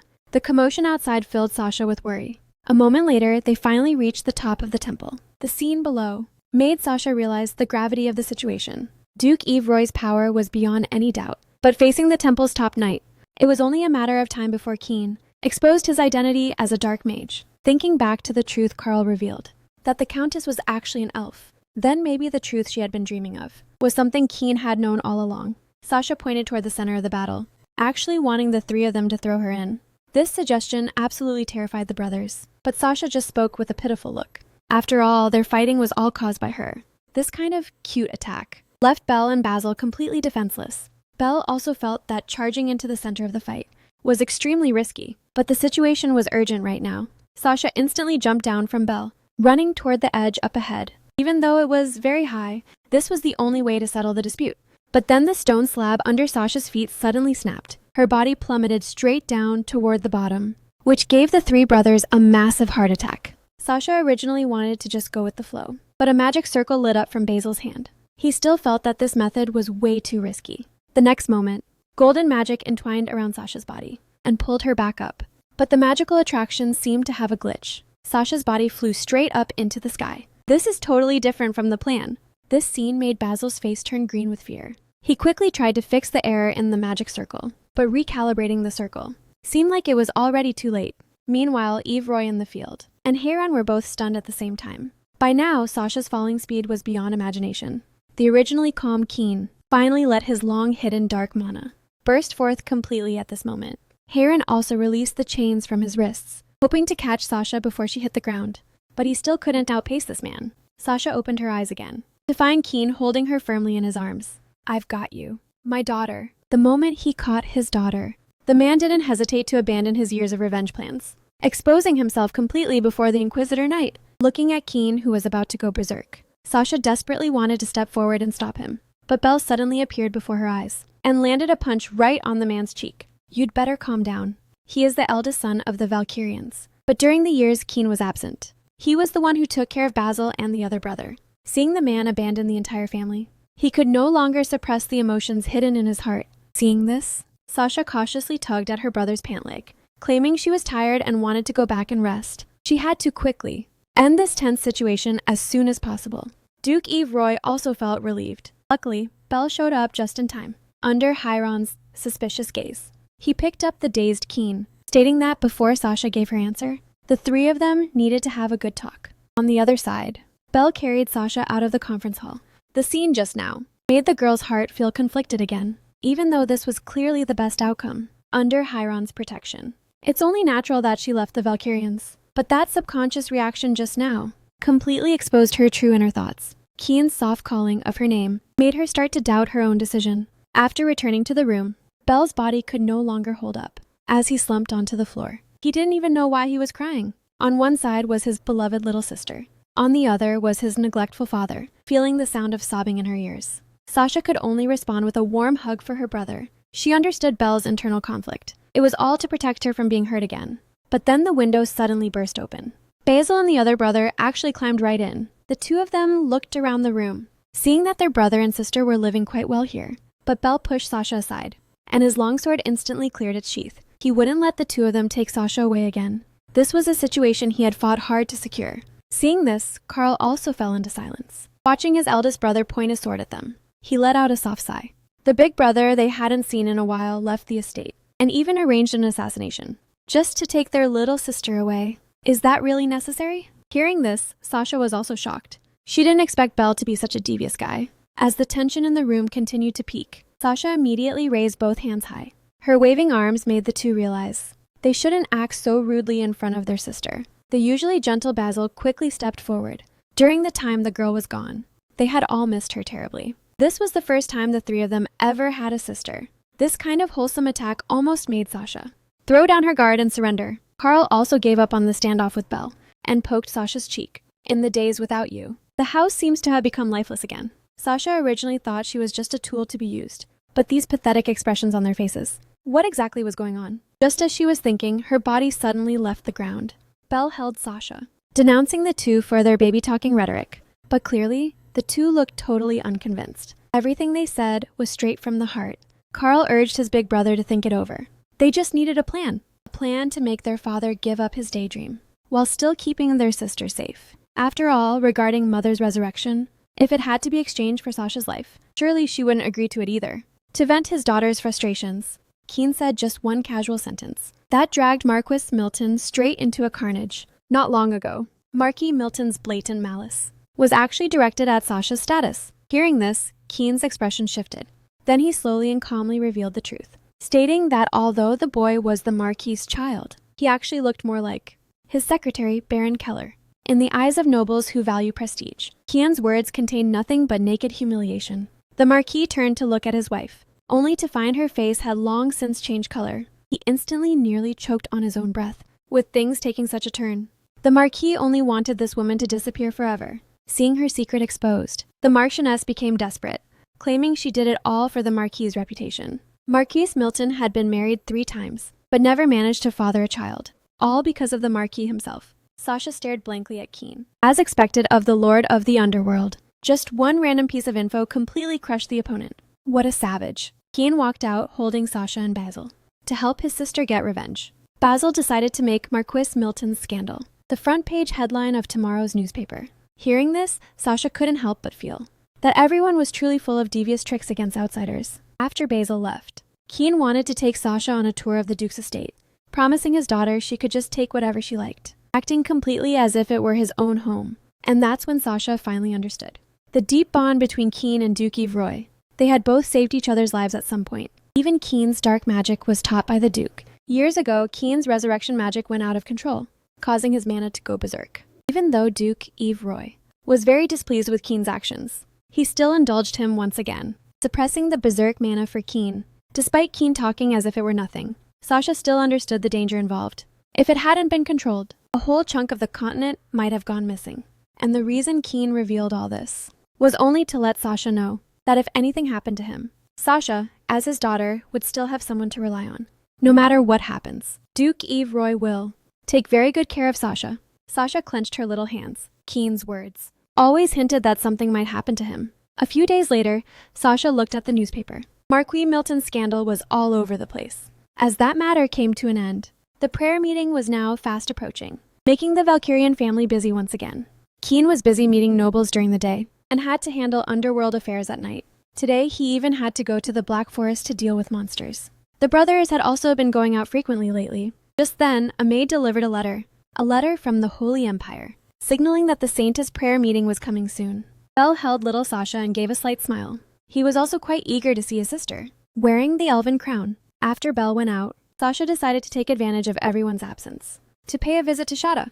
But then, an urgent knocking sounded at the door. The person claimed to be from the Capital Security Team. Hearing this, Sasha jogged all the way to open the door, observing the other party through the door crack. The man in front of her looked like a black bear, Seeing how anxious he looked, with her brothers and Kian all out, Sasha had to step up as a Valkyrian to meet him. The man's name was Theonemia, and the Nemia family was one of the 3 great noble families of the empire, famous for their rigorous style and swordsmanship. Only then did he reveal his purpose. He needed a member of the Valkyrian family to vouch for the identity of a detainee. Hearing this, Sasha was stunned. Hal had actually been taken to prison. The Valkyrians shed their usual gloom, appearing before everyone with a brand new look. Not long ago, the cat manager looked at what could be called the greatest art in fashion, born upon the perfect model. Even Basil couldn't help but exclaim, "That just a casual outfit looks stunning." The 2 of them exchanged fashion tips, as if they had found a soulmate. In a vast sea of people, this scene left Carl completely confused. Even though little, Sasha also thought the reaction was over the top. She couldn't help but take a few extra glances before leaving. He really did dress everyone up beautifully, with these people as her family. The life ahead made the girl start to feel a sense of anticipation. Shortly after, Duke Evroy's birthday banquet began on schedule. As the star of the show, Duke Evroy was as full of charisma as ever. Today's banquet was to commemorate the prayer meeting, so the main theme of the decorations was the forest. Although Duke Evroy had a prestigious reputation in social circles, most people were still eagerly awaiting the Valkyrian family's appearance. Kian's last public appearance was while accompanied by the Countess. Though he seemed calm on the surface, he had secretly investigated every person who had ever spoken to his wife. He looked gentle, but was cold inside. No one would have ever thought he would be so insanely obsessed with one woman. His heart must be filled with deep loneliness, but having finally found love, he can now only rely on fleeting memories to get through the rest of his life. Duke Evroy still remembered everything that happened back then. This man no longer had his usual composure. "Teacher, please help me." Even when his parents passed away, Kian had never shown such weakness. He was completely broken at that moment. It was also on that day that Duke Evroy broke the mage's rules, allowing Kian to become the dark mage he is today. After so many years, Kian still hasn't been able to accept his wife's death. Meanwhile, a man nearby claimed that he ordered clothes from the same place as the Valkyrians. Mentioning this at a banquet inevitably invites comparisons from others. Thinking about this, Duke Evroy couldn't help but get a headache. If they couldn't win on looks, then he would definitely work hard to turn Basil into an outstanding mage. The carriage from the Valkyrians was already close. This banquet was exceptionally important for the Valkyrians. They had to demonstrate the family's strength to maintain the family's influence. The guy who once stole Shada's hat would likely show up at the banquet too. Both favors and enemies will be remembered by little Sasha. She was already prepared for this banquet. A moment later, looking at the newcomers at the door, everyone's conversations came to a halt. Although Duke Evroy knew Kian would take this banquet seriously, the moment they appeared, they still stunned everyone present. Shedding their past, casual image, the Valkyrians appeared before everyone with a brand new look. At the same time, on the other side, the pursuit had left the woman covered in wounds. Right now, she was praying for the birth of the Elf Queen. Sasha's escape plan got a sudden assist to take his sister away. Bell didn't hesitate to blow up the entire Duke's estate, simply because he was dissatisfied with his father's plan, involving his innocent sister in such danger. And the Duke's powerful tracking spell followed immediately. Kian looked at Sasha's empty room. At this moment, his heart was filled with inexplicable emotions. The setting sun spilled through the window. At this moment, the image of the late Countess flashed before the man's eyes. The woman seemed to be looking at him with a smile. The man's bony hand rose slightly, but the moment he tried to touch her, this beautiful illusion shattered. Perhaps it was punishment for his failure as a father. Images of his daughter crashed into his mind again, without him even realizing when it started. Sasha had already taken a vital place in his heart. Maybe it was the comfort of his daughter's fingertips, brushing through his hair to console him. Or maybe he just got used to her presence every day. Thinking of this, the man's fingers tightened. He hated this kind of disappearance. Just like when his wife passed away. Suddenly looking at himself in the mirror, an idea spontaneously emerged. It's time to find his teacher. Duke Evroy is one of the 3 great nobles of the empire, and also the most prominent top-tier mage. His powerful build even towered over ordinary men. Possessing a unique and charismatic voice, Mana kept his body eternally young. Therefore, he frequently appeared at high society cocktail parties. With a youthful look and immense power, there was only one person who could easily handle him. It seemed the woman was seeing things. Kian's sudden arrival gave her a massive fright. The wine glass she threw was easily dodged by the man. "What happened? You didn't break in here just to ask me to put out a fire at your house, did you?" Kian remained silent for a moment before stating the reason. His youngest daughter was missing, and he needed help finding her. Kian dropped to one knee and took the woman's hand. That one call of master nearly made the woman freeze, as if she were seeing that young figure once again. This title cunningly bypassed all of the woman's mental defenses. Left with no choice, Eve Roy set a condition. Kian's third child, Basil, must become her disciple. In the woman's eyes, that child possessed extraordinary magical talent. Since Basil hadn't agreed before, he would reconsider after this incident. Just then, Eve Roy looked up in confusion. "Why are you so heartbroken over an adopted child?" But Keen didn't bother to explain. The aftermath of that massive fire needed cleaning up. He only sought out his teacher out of desperation. After all, in the Empire, using black magic is the major taboo. Keen's black magic could easily attract the pursuit of the heresy inquisitors. But if Eve Roy takes action, there would be no such concerns. It's just that they need the person's hair, or a relative's blood to make it work. Kian didn't say a word. The sharp blade in his hand already sliced his palm. The bright red liquid dripped down his palm and into the bottle. Facing the woman's confusion, Kian explained that Sasha must be with the eldest son. Eve Roy took the bottle, as a powerful surge of mana emerged from her hand. Meanwhile, on the other side, Belle was holding his sister, sleeping soundly. But a powerful mana fluctuation jolted Sasha awake instantly. A massive magic circle suddenly appeared on the ceiling just like that. This specific type of magic circle, Sasha recognized as tracking magic in an instant. But this color didn't come from Keen's hands. Mana capable of such wide-range precision tracking made the girl instantly guess the caster's identity. The red liquid followed Eve Roy's magic feather, passing through the magic circle, instantly tracking down Sasha's location. The girl didn't have time to overthink. The relationship between Eve Roy and Keen, she couldn't afford to be caught right now. And standard magic was useless against a great mage like Eve Roy. The next moment, unique elven power exploded wildly inside the girl's body. She had to end it before the magic circle completely formed. The little elf was quite satisfied with her genius idea. A fresh flower manifested in her hand. First, use a sleep-inducing flower to soothe the dreaming Belle. Elves are currently on the brink of extinction, lacking powerful offensive capabilities. They can only resort to evasion when facing enemies. But Sasha was different from the rest. She didn't hold back her attacks either. The tiny-bodied Sasha was seen, pulling out a massive axe. The sharp, double-edged axe easily sliced through the ground. Then let them experience the power of a great elf. The girl used just a single piece of bread to conquer the Empire's top 5 handsome men, even making the noble him willingly brand the flower of temptation on his body. He never expected things to turn out this way. Not long ago, the original peerless villainess completely vanished one day. Endless speculation filled the entire Empire, but the truth was never found. And now, looking at the clue she finally discovered, the girl's fingers trembled slightly. This was the culprit who ruined her life. Rumor had it that Count Valkyrian conducted cruel experiments on elves, and despite already having 3 children, they actually wanted to adopt another child from the orphanage, for the sake of revenge.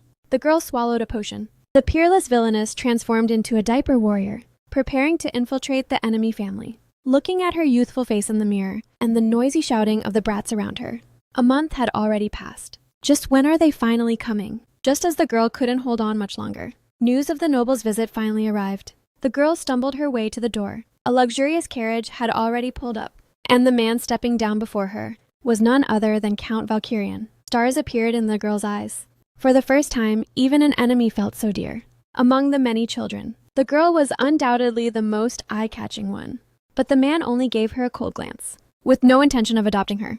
The triggered girl was instantly displeased, taking out a rock-hard baguette. She prepared to teach him a lesson, but the girl's tough attitude instantly piqued the man's interest. After learning the girl's name was Sasha, under the girl's suspicious gaze, her body was also lifted high into the air. From this day forward, I am your father. The girl was speechless. This man is so casual. But is this plot development actually right? Inside the bumpy carriage, the girl began to question her life, while the man maintained a smile throughout, saying he prepared a meeting gift for the girl. What kind of gift? This baby, who was only 5 years old, almost wet her pants in fear. It couldn't be some kind of control ring, could it? The girl met the man's gaze. A qualified hunter should always maintain their disguise while acting like the bracelet was a nice greeting.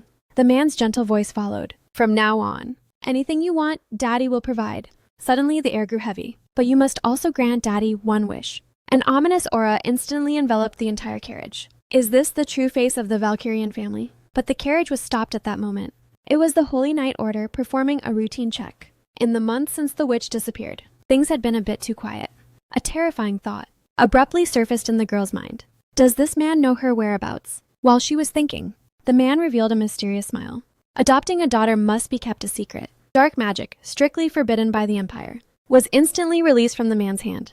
The girl's mouth hung open in shock. The Count, thinking his daughter was frightened, quickly snapped his fingers. Dark mana immediately wrapped completely around the carriage, looking at the building in front of her. This was the Valkyrian Count's castle. The girl stared blankly at the ceiling. She didn't expect the man to go to such lengths, just to coax her to sleep. It's been a week since she arrived at the Count's estate.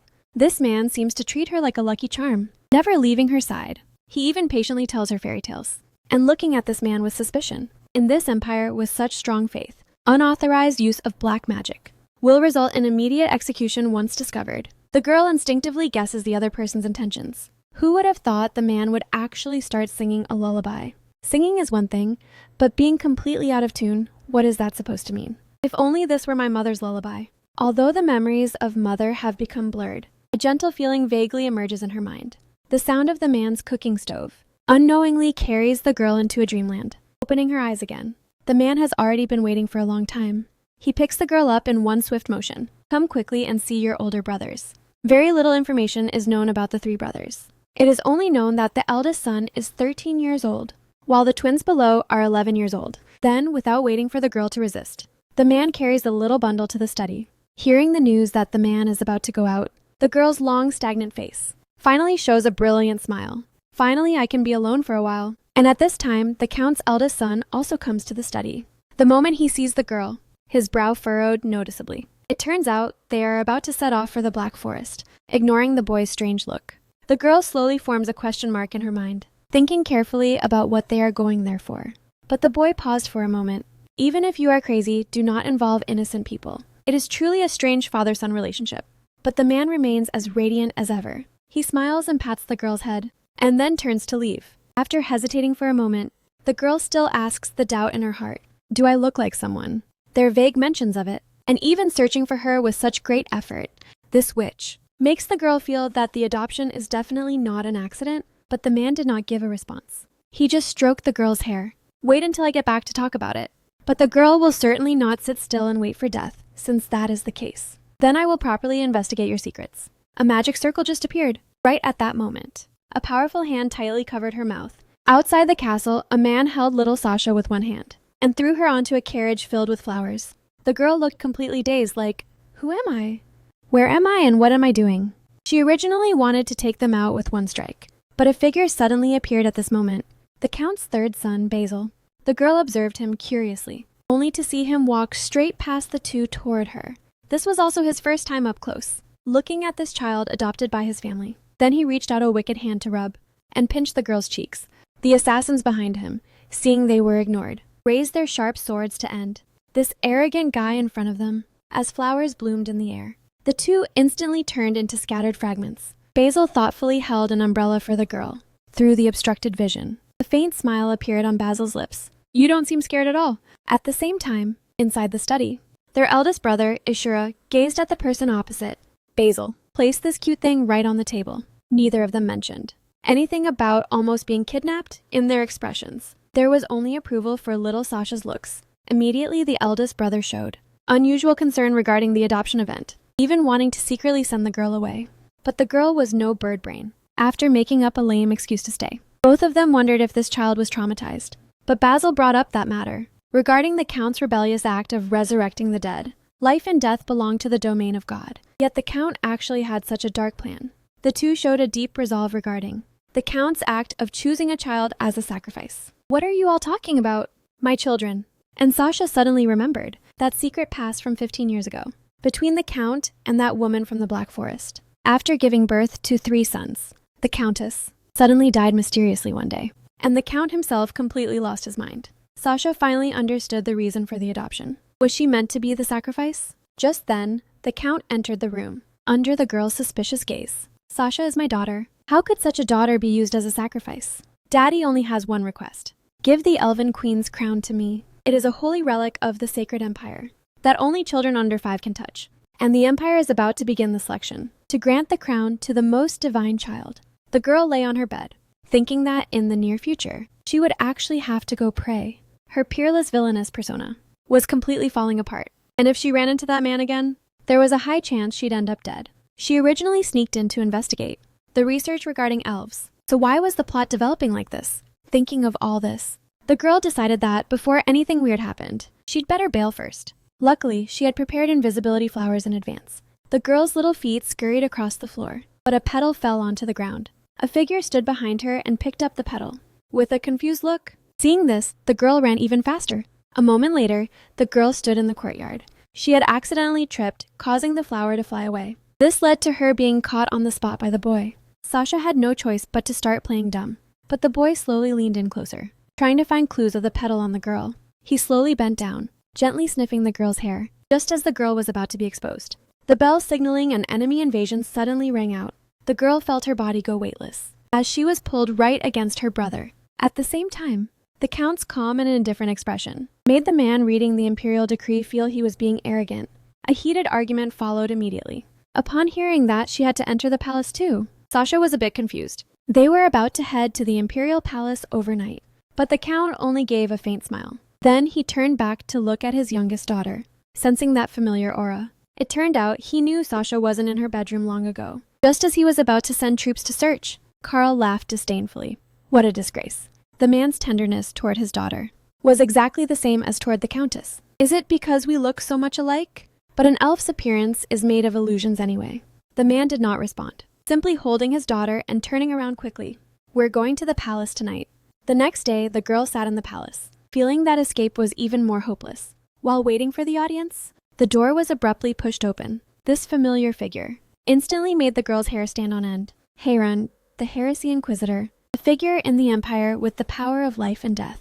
Due to containing many holy relics, he himself was praised as the proof of divinity.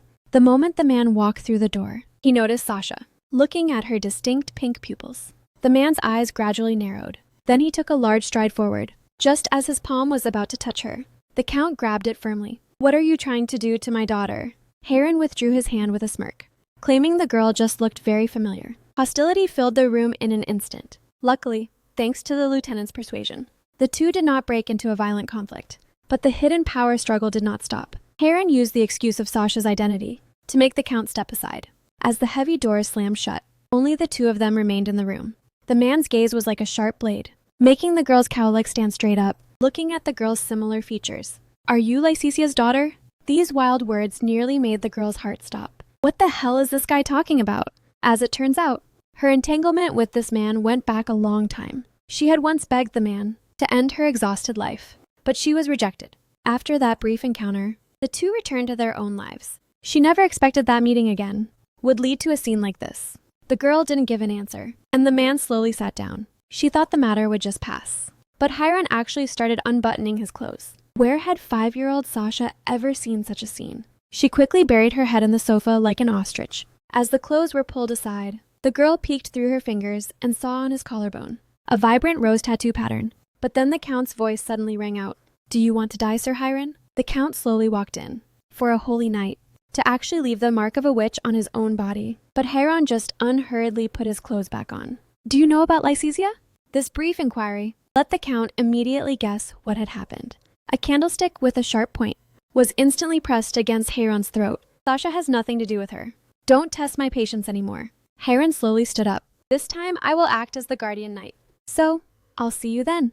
The Count looked at the child before him. The seriousness on his face instantly turned into a doting expression, and that moment he was absent just now was only to vent his frustration at the Emperor for handing his daughter over to the Heresy Inquisitor to make his daughter happy. The Count took Sasha for a walk through the palace. Tell Daddy what you like. Daddy will even give you a castle if you want. But the girl saw through the worry on the man's face. She raised her tiny hand, gently stroking the man's hair. Don't worry, Sasha is always on Daddy's side. But what the girl didn't know was her actions were exactly the same as the Countess's. A few days later, the girl was walking through the villa in the capital. The Count's reaction made Sasha even more curious. Wanting to investigate the truth, she gave up on escaping. But the way her brothers and sister treated a small child gave Sasha a major headache. What she didn't know was that from a window on the 3rd floor, another pair of eyes was quietly watching everything. The Valkyrian family's originally peaceful life was completely shattered after the mother's death. Even the child who was supposed to be born died in the womb. The eldest son, Bel, during the Count's period of madness, took on the family's responsibilities at an early age, hiding his own fragile self. With extreme caution, because he still had younger siblings to look after. And the Count's own condition was even worse. He abandoned everything he had, guarding his late wife's body without sleep or rest, ignoring Belle's desperate, exhaustive cries, casting aside his duties as a count. Until that one idea emerged. That's right, I am Count Valkyrian, so I should be able to bring you back to life. That was the beginning of his fall, in Belle's eyes. The current Count was just a shell, whose mind was filled with taboos. According to his plan, using the elven crown as a sacrifice to resurrect his wife would lead to the family's extermination sooner or later. And as a participant, Sasha would also be unable to avoid that fate. But looking at the equally obsessed twins before him, luckily, this little sister adapted faster than expected, and he couldn't help but think of that child who died before birth. If that sister had been born, she would probably look just like her. But the Count's voice interrupted Belle's thoughts. The conversation between father and son was always sharp, thinking of the dark plan about to be executed, and the hopeless future in the Count's eyes. Belle felt guilty for failing his mother's last wishes. Then, the 13-year-old boy bravely looked up. He had to stop this unscrupulous Count. The identity of Count Valkyrian was actually the true king of the underworld, and inside the villa at this moment, the three siblings stood nervously in a row, listening to the eldest brother Belle's serious questioning. Basil just wanted to take his sister out to play, but Belle simply shook his head. Hearing Carl claim he was strong enough to protect her, his words were like a heavy hammer, striking the hearts of everyone present. Sasha is not of the family's true bloodline. Even though these words met Basil's rebuttal, Carl continued to speak coldly. Sasha is just someone completely unrelated to the family. The girl's lips parted slightly, but she couldn't say a single word. Belle had already said he would make her leave the family. Although they all cared for one another a bit, they were never truly family in a real sense. The girl clenched her fists. To think she was foolishly planning to attend the banquet, and even go deal with Rudin for insulting the Valkyrians. To avoid bringing shame to the Valkyrians, the Count painstakingly prepared her dress, yet none of it had anything to do with me. She thought Belle was a man of deep feelings, but now all that greeted her were cold eyes. Sasha lowered her arms in dejection, regretting that she changed her plans on her own. Instead of leaving immediately after finishing the investigation, she was going to completely leave the family and become her original self again. Back in her room, Sasha's mood was still uncontrollably low. She walked toward the window, when dense dark shadows emerged behind her. The moment the girl turned around, dark mana instantly began to boil. Duke Valkyrian suddenly appeared right there. The man looked at his daughter and reached out to flick her nose. Why the long face? Looks like you got lectured pretty hard by Belle. Sasha awkwardly touched the corner of her mouth. It seems everyone knows about the trip to the underworld. Keen didn't say much more. He simply picked the girl up, since it was the brother who scolded her. Then Daddy will have to provide some comfort. Enveloped by mana, they instantly arrived at a garden. Seeing the garden filled with roses, their world seemed to freeze in an instant. The scent of roses filling the air made the girl involuntarily close her eyes. Sasha suddenly snapped her eyes open, curiously asking where they were. But the man's answer almost made Sasha's heart jump out of her chest. This place was actually the Imperial Palace Garden, treating the palace like a local market by dropping in whenever. The man just gave a small smile, reaching out to brush the dust off his daughter. This place suits my daughter well. It seemed he saw through the girl's thoughts. You must be sad after getting scolded by your brother, right? Sasha went silent for a moment, before finally asking that question. Do you also go to the underworld, Daddy? The question clearly caught the man off guard. He just clenched his fist. It's okay. It's okay if you don't tell me. I'm not a real Valkyrian anyway. Hearing this, the wind around Keen seemed to swirl. He scooped his daughter up in his arms. This is something I can only tell Sasha. He leaned in close to the girl's ear. Daddy does something in the underworld, which is taking care of the people there, just like I take care of Sasha. All the pieces of information finally connected. Sasha finally understood the Valkyrian secret. That investigation report about her, and her own unique crest. Even that time the three brothers appeared at the base, was all because of Heiron. And while in the underworld, the master's subordinates showed a subtle loyalty toward the brothers. Her own old man was actually the underworld master she had been taught about. This shocking news made Sasha's brain short-circuit instantly. At this moment, she had only one thought: run as fast as possible to get his daughter back. Kian, as a dark mage, actually didn't hesitate to completely expose himself before the Holy Empire. Not long ago, Duke Eve Roy took Keen to find the temple. He lied, claiming to be the child's aunt, in order to take Sasha away. But as a holy knight, Heiron, even facing a Duke of the Empire, could not afford to act recklessly. He looked towards Sasha. Your favorite doll is waiting for you at home. But Sasha hesitated. She initially came only to investigate her mother's whereabouts. Yet she unexpectedly felt the warmth of the Count's family. But the resulting sense of fragmentation made her realize that as a knight, she wasn't supposed to belong here, while fearing that her true identity would bring disaster upon them. She also feared she would lose herself in such a gentle home. Ultimately, she still left the Valkyrian family. But at this moment, Keen could no longer sit still. Ignoring Evroy's warnings, he walked right up to Sasha. Longing seemed to overflow from the man's eyes. "Daddy is here to pick you up. Come home with me, my daughter." As it turns out, after learning Heiron had taken the two siblings away, this man who once utterly loathed the Holy Empire, despite facing opposition from Karl and Basil, still decided to head to the temple alone to bring his daughter back. And Evroy rushed over at that time as well.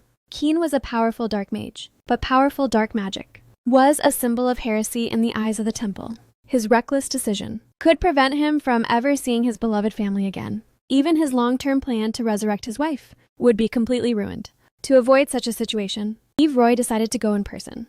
While Keen was forbidden from using any magic in the temple, the moment he saw his daughter now, his magic began to stir uncontrollably. Sasha originally thought she was just a tool to obtain the elven crown, but the moment she saw Keen, she still couldn't suppress her emotions. Her cheeks turned bright red from the inner conflict. Playing dumb, she still refused the request. Hearing this, Keen felt as if the tight string in his heart had completely snapped. He stood there, feeling it all in utter disbelief. The dark magic within his body became even more restless. Even the temple officials looked on in confusion at this man they thought was an ordinary noble. From Keen's body, a crushing pressure that shouldn't exist began to emerge. It turned out Sasha's departure was entirely her own choice. Seeing Keen about to lose control, Sasha completely panicked. He's clearly the cold and ruthless underworld master, so why does he care so much about her leaving? Keen looked like a father abandoned by his daughter, despair mixed with madness, making Sasha even wonder if she should slap him to snap him out of it. If dark magic appeared in this setting, it would cause a massive problem. She then looked at Heiron. This holy knight was watching everything unfold with a cold gaze. Sasha suddenly realized something. Could it be that Heiron is waiting for Keen to use dark magic? She had to stop all of this. But Keen just covered his face and slowly lowered his head. Eerie black fluctuations began to surge from his hands. He didn't understand why Sasha wanted to abandon him. Seeing this, Sasha lunged forward to stop him. If he fully released his dark magic, it would definitely lead to Heiron arresting him. And right at that moment, Belle had already thrown a punch at the man. "Get a grip!" The disappearance of the Countess made Sasha's origins mysterious once again. Not long ago, because the potion ran out, the other party went back to prepare a new batch, and little Sasha was considering her next move, no matter how you look at it. Staying by Heiron's side is full of danger, but luckily, she doesn't have to do anything right now. In a little while, she can return to the Valkyrians. After all, without the adult restoration potion, staying with the Valkyrians is the best option. However, a child who never grows up will eventually raise suspicion. Sasha decided to find a solution within a year. At the same time, the children on the capital's main street were playing with the ball. As the ball rolled away, a figure in white picked it up and tossed it back to the joyful children. The Holy King of the Sacred Empire had arrived. The silver armor beneath his robes shimmered brightly. Sensing Heiron's approach, the Holy King calmly pulled down his robes. Even the Empire's #1 heresy inquisitor knight must kneel and salute upon seeing the Holy King. Seeing this, the Holy King looked at Heiron with a smile, remarking that the two hadn't seen each other in a long time. Hearing this, Heiron let out a sigh. He didn't understand why just taking a week off would bring the Holy King all this way out of concern. Regarding this, the Holy King explained that since Heiron started working for the temple, he had never taken a break. He only came in person out of worry to check on him. Additionally, he received letters from Duke Evroy and Count Keen, apologizing for the misunderstanding of destroying the temple and donating funds for the temple's reconstruction. Therefore, the Holy King requested Heiron return the child as soon as possible. Looking at Heiron's expression, his habit of pursing his lips whenever he's unhappy remained the same as always. Heiron was the Holy King's greatest masterpiece, but this ultimate sword now possessed a will of its own. Getting no response from Heiron, the Holy King didn't want to dwell on such trifles. He told Heiron to handle it himself and turned to leave. At that moment, Heiron looked up at the departing figure. A sinner who committed crimes against justice must be personally judged for his sins. Even if that person is the Holy King, there are no exceptions. A week passed quickly. Finally, the day of the appointment with Keen arrived. After telling Sasha to wait at home, Heiron intended to go alone. But as everyone knows, Sasha was never an obedient, good baby. Using magic to turn invisible, Sasha quietly followed him. A moment later, Heiron successfully obtained the Sacred Empire's experimental records regarding elves. Whether it's the signature or the report, everything follows the Empire's official protocol. Even Sasha was secretly shocked. Keen spoke out without any hesitation about the fact that his wife was an elf, after losing her memory and being dumped in the Black Forest. She finally met Keen, who was there at the time, and Keen originally didn't know his wife's identity until just before the woman passed away. Her final elven power suddenly erupted, and then she slowly vanished. Therefore, Keen hoped to join forces with Heiron. But Sasha, overhearing all of this, found it a bit hard to believe. She felt that Keen was lying, because an elf on the verge of death could not possibly perform such an act. An eruption of spiritual power requires immense strength, unless Keen's wife was actually the Elven Queen. Watching the two talk, Sasha gradually lost interest. If Heiron and Keen truly teamed up, it would indeed be a huge help to her mission. Sasha believed that Keen's wife had used a method to deceive the eyes. So what Keen saw was most likely not the way his wife truly died. Thinking about all this, Sasha's heart was filled with doubts. Why did she look so much like the Countess? Clearly, when she was born, Keen and the Countess hadn't even met yet, so Keen couldn't possibly be her father. Besides, her mother and the Countess were completely different. One wouldn't go crazy and then stay dead, right? She finally revealed her unrivaled form. At this moment, her raised weapon was no longer for herself, but to seek revenge for her brother, not long ago, to compete for their sister's love. The two brothers began a flashy feeding frenzy. The rare, warm atmosphere of the family was witnessed by the maid standing aside, and Count Rudin came to visit at this time. The three of them appearing together left Countess Rudin a little stunned. Looking at Count Rudin, who delivered the message last time, he was still visiting under imperial orders. Regarding Sasha, this newly adopted child, the other party's arrogant attitude made Belle extremely upset. All of this was witnessed by the sharp-eyed Sasha. As the cup was placed back on the table, Count Rudin began his performance, hinting that Sasha was originally just a lowly orphan. Luckily, Sasha wasn't actually a young child, and didn't even bother responding to such childish taunts. But these words made the second brother, Carl, snap instantly. A cold longsword was unsheathed in a flash, pressed against the woman's throat. Basil also wanted a chance to show off, but considering Sasha was in his arms, he could only sigh to himself. Then Belle spoke up to stop this farce. Despite the anger filling his eyes, the rationality of carrying the family name urged him to maintain etiquette, but the boy's restraint was met with even more unscrupulous mockery. Is this the Valkyrian tradition, or are all motherless children like this? These words deeply struck Belle's tightened heartstrings. Hearing the other party arrogantly slam the door and leave, the boy's slightly thin figure could not stop trembling slightly at this moment. After stopping his impulsive younger brother, he also turned and left alone. Sasha shivered, feeling the oppressive atmosphere. Then she thought about how it was because of her that everyone had to endure these insults and slurs. Having had similar experiences, she truly felt that Belle's mood must be incredibly terrible. She quickly hopped down from Basil, and then ran out the door with fast footsteps. Following the magic guidance to the storage room, Sasha poked her head in. She finally found that lonely figure. Even as the eldest brother, he was still just a 13-year-old child himself. Sasha gently approached the boy, and then sat down right beside him, thinking about how to comfort him. But before the clumsy girl could speak, Belle pretended to be calm and explained that he only stood up for her because she was given the family surname. Sasha understood the boy's hesitation. She didn't say a word. Instead, she handed a flower to the boy. This small gesture made Belle's pupils shrink. Smelling flowers will make you feel better. This was the scene of his mother comforting Belle for the first time. The boy could no longer suppress his long repressed emotions. Tears flowed down his cheeks, falling as he remained silent for a long time. The boy finally pulled himself together. He only wanted to honor his mother's last wishes. The Count and his brother's recklessness made him fear the family would collapse at any moment, and that the family's dark side would bring Sasha unimaginable disaster. The boy's words were still hanging in the air when he saw Sasha had already walked far away. The girl didn't say much. She just gently closed the door. But that woman's incompetence made Sasha's originally cold heart grow restless once again. It's truly irritating. Night arrived in the blink of an eye. Count Rudin was enjoying his cozy moment, thinking about how he vented his anger unscrupulously at Count Valkyrian's house during the day. His ego inflated even more. In his tipsy state, he quickly fell asleep. But a figure quietly appeared at that moment. Sasha was currently surging with mana, with an unrivaled presence. She descended into Rudin's dream. The Count Rudin, who was so arrogant just now, was being toyed with like a rat at this moment. Lycesia, showing her original form, released her misplaced anger. She originally wanted to give him a fatal blow, but thinking about the day and the humiliation Belle and her other brothers felt, she decided to prolong this hunting game. Her methods made Rudin cry and beg for mercy countless times, and the game finally reached its endgame. The weapon was raised high in Lysesia's hand. Just at the moment she was about to strike, a powerful burst of magic shattered the nightmare she prepared for Rudin. To be safe, Sasha decided to hide herself first. But the person who arrived gave her a huge shock. It was actually her cheap old man, Sasha observed from the shadows. With a snap of Count Valkyrian's fingers, poor Rudin is about to experience the darkest moment of his life.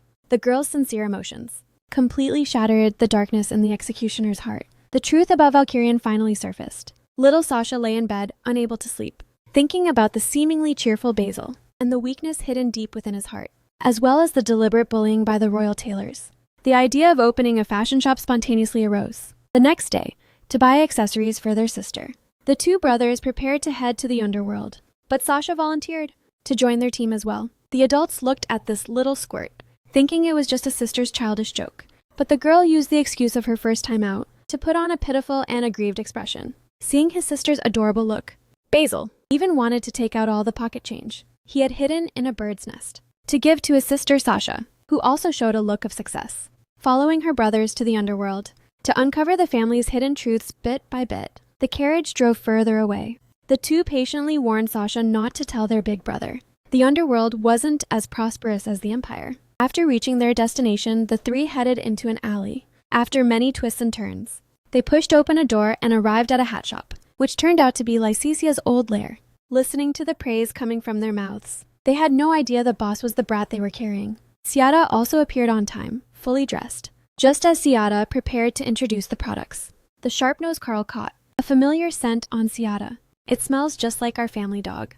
These words scared the three of them to death. Sasha and Siada worried about being exposed, while Basil worried these words would leave his sister with a rude impression. Luckily, Carl didn't look into it further and turned to pick out gifts for his sister. Looking at the room full of exquisite hats, Basil, he couldn't wait to try them on his sister. The little cutie turned into a soft, adorable hammer and struck right at Basil's heart. He didn't even need to pick a few hats. Basil pulled out his card in one go. Buy it, buy it, buy it all. Just then, Carl spoke up again. Do you guys still make potions? Last time I was here, I saw something about elves. Siada's hair stood on end from the scare. Luckily, Basil stepped in once more to save the day, saying Carl had been acting weird all day. You're looking for an elf, right? The one in my arms is exactly that. Having escaped another crisis, Sasha was practically sweating buckets.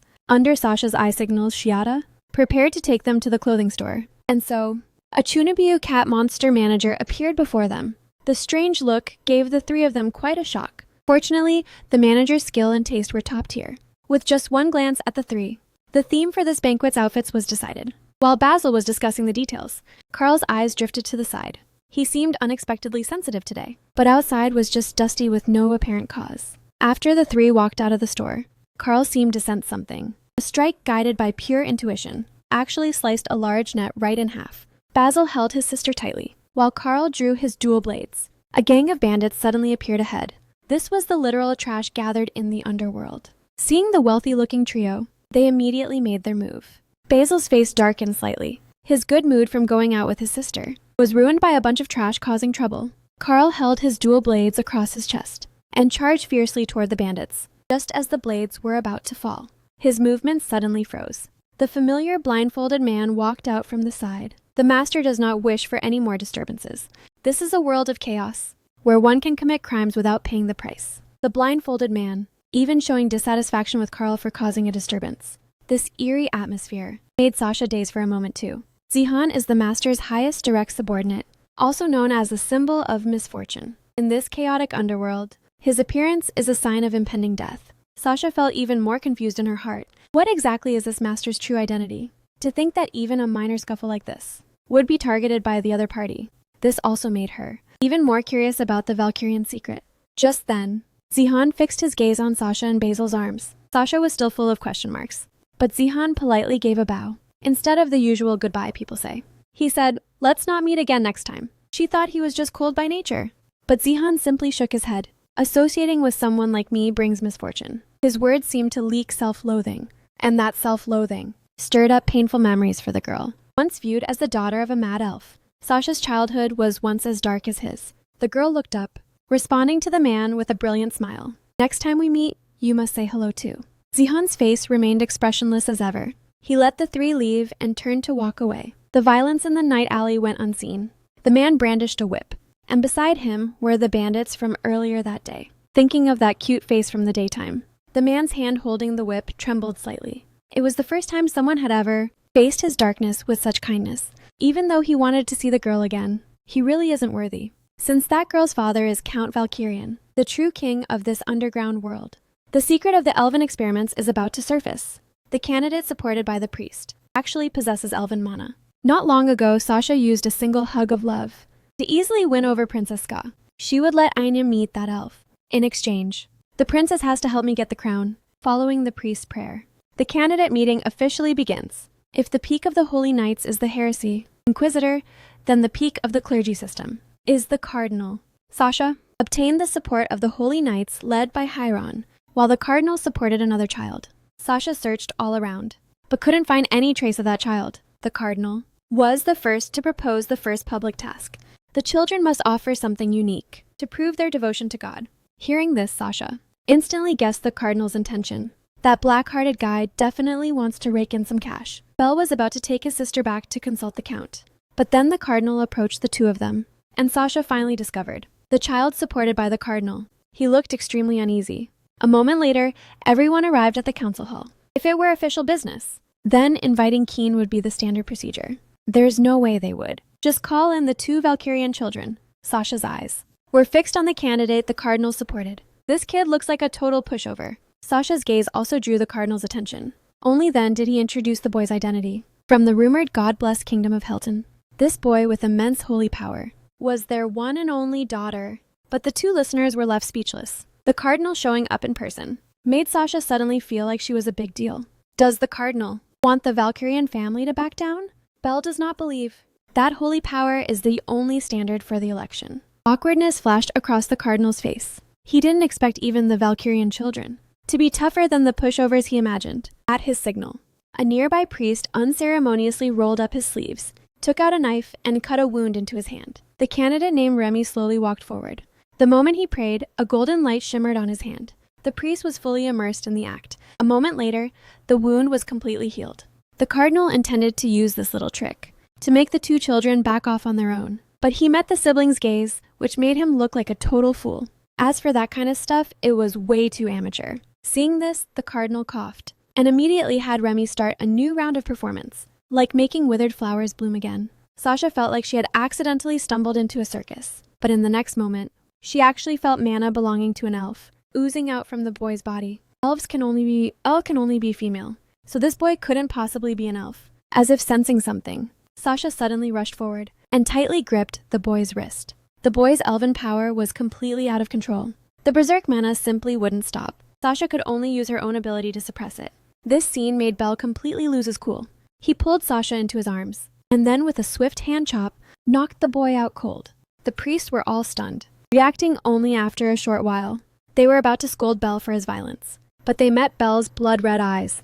Not a single accident must happen to my sister. Even though in the eyes of the priests, a mere count's son dared to strike royalty. Belle didn't buy any of their crap. If anything happens to Sasha, even if it's the Prince of Helton, I will personally end him. The witch's hunting game actually caused the cold holy night to surge with a sense of crazy love. Inside the capital temple of the Phelan Empire, Sasha marveled at the luxury here. The Holy Empire's temples are spread across the continent, with countless priests and knights stationed there. As the temple representing the Holy Empire, even kings wouldn't dare trample upon it lightly. Sasha and Belle put on special guest cloaks. Touching the temple up close for the first time, she carefully maintained her distance, terrified of exposing her true identity. A moment later, Hieron placed Sasha on his lap. The Holy Knight transformed into a super dad. The attendants didn't even dare to breathe at this scene. Even Belle couldn't figure out the man's behavior for a moment. His request to take care of his sister himself was politely rejected. Hieron also showed unusual attentiveness. He gently tied a napkin on the girl, though he didn't seem very skilled at it yet. Sasha wanted to protest being treated like a baby, but she couldn't outmatch this cold knight at all. Left with no choice, she was forced to be fed. After a quick meal, Hieron, who usually showed no interest in anything, uncharacteristically offered to take little Sasha flower viewing. He even dismissed Belle to the side for this. Sasha wanted to tsundere her way out by saying she didn't like these things at all. But the scene of her buying flowers earlier had been fully witnessed by the man. The air instantly went silent. Heiran sighed. "You don't need to fear me. Didn't you say I'm your guardian knight? On my honor, I will protect you no matter what happens." His gentle words seemed to have a kind of magic, as if the man would keep protecting her like this forever. A moment later, Sasha was held in the man's arms. She never expected that one day she'd be taking a stroll with Heiran like this. In their past lives, every time they met, it was destined to be a life and death struggle. The two chatted casually, but suddenly the topic shifted to Sasha's origins.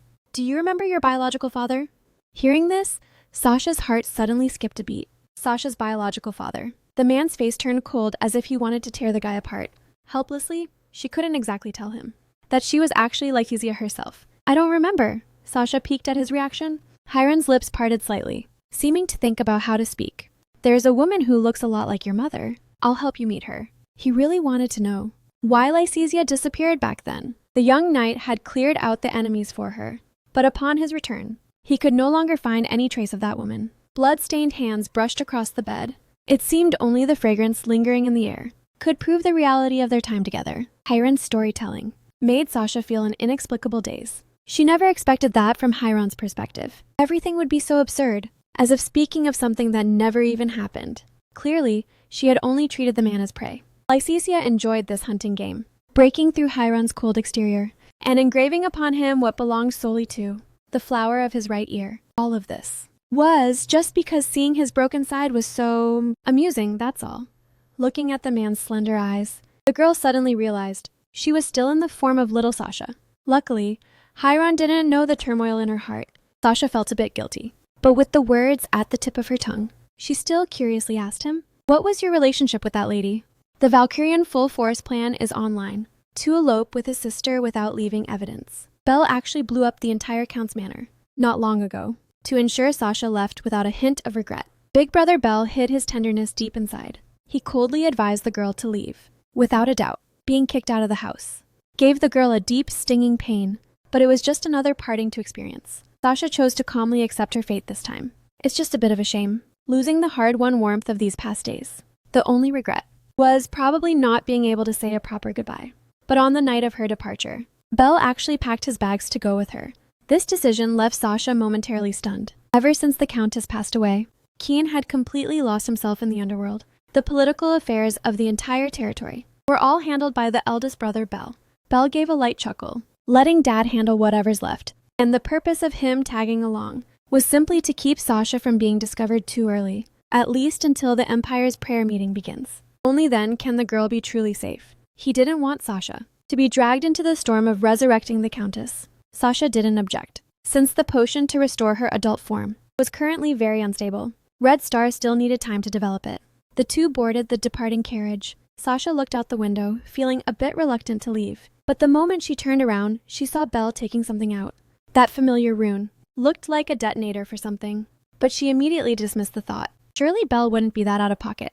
The next moment, a violent explosion swept across the land. Sasha's brain completely short-circuited. She couldn't believe the scene before her eyes. The entire Count's manor was turned into a sea of fire. For a moment, she couldn't understand how someone could cause such a massive disaster. And at the same time, Keen was running into some trouble. The endless stream of assassins only made him more hyped. But strangely, the assassin seemed to know his every move before he could overthink the reason why. Urgent news of the manor fire arrived. The fire from the explosion had spread through the whole residence. Luckily, there were no casualties. Hearing this, the man ordered Zihan to send Basil's group back, and in a flash he arrived at the manor, looking at the soaring flames. He couldn't use dark magic to handle it, because of the crowds gathered around. Even if he extinguished it and dealt with the aftermath, it would cost him a lot of time. The assassins and the fire seemed designed to stall him. He guessed almost instantly that this was Belle's handiwork. When he heard that even Sasha had gone missing, Kian finally lost his cool. He walked straight into the fire and threw open the door to Sasha's room. But that missing girl actually caused the man to go a bit insane. "Where is my daughter?" Meanwhile, on the other side, Belle had arrived at the hotel where they'd stay, preparing to set off again tomorrow. Sasha still maintained her obedient look, but having left the family, she changed how she addressed Belle to young master. This immediately drew Belle's dissatisfaction. "Call me brother," even though the girl didn't understand why Belle was so obsessed with titles. She still nodded submissively. She actually started to enjoy this life. On the run, Belle's care made the girl feel very relaxed, as the queen was always busy with work. Sasha saw him holding a sword for the first time. Speaking of which, the swords of the Valkyrian family are very special. But Belle explained that these are all magic swords, crafted specifically for the heirs of the Count Valkyrian territory. It turns out that in the Black Forest of the Valkyrian lands, there are unspeakable demonic monsters. Even the Empire knows very little about them. The public views them as mere folk legends, and the castle within the Dark Forest symbolizes the ancient duty of Valkyrian to control these monsters. The forging of a magic sword requires a long period of constant feeding with blood. Possessing a magic sword in this way represents inheriting the duty of dealing with monsters.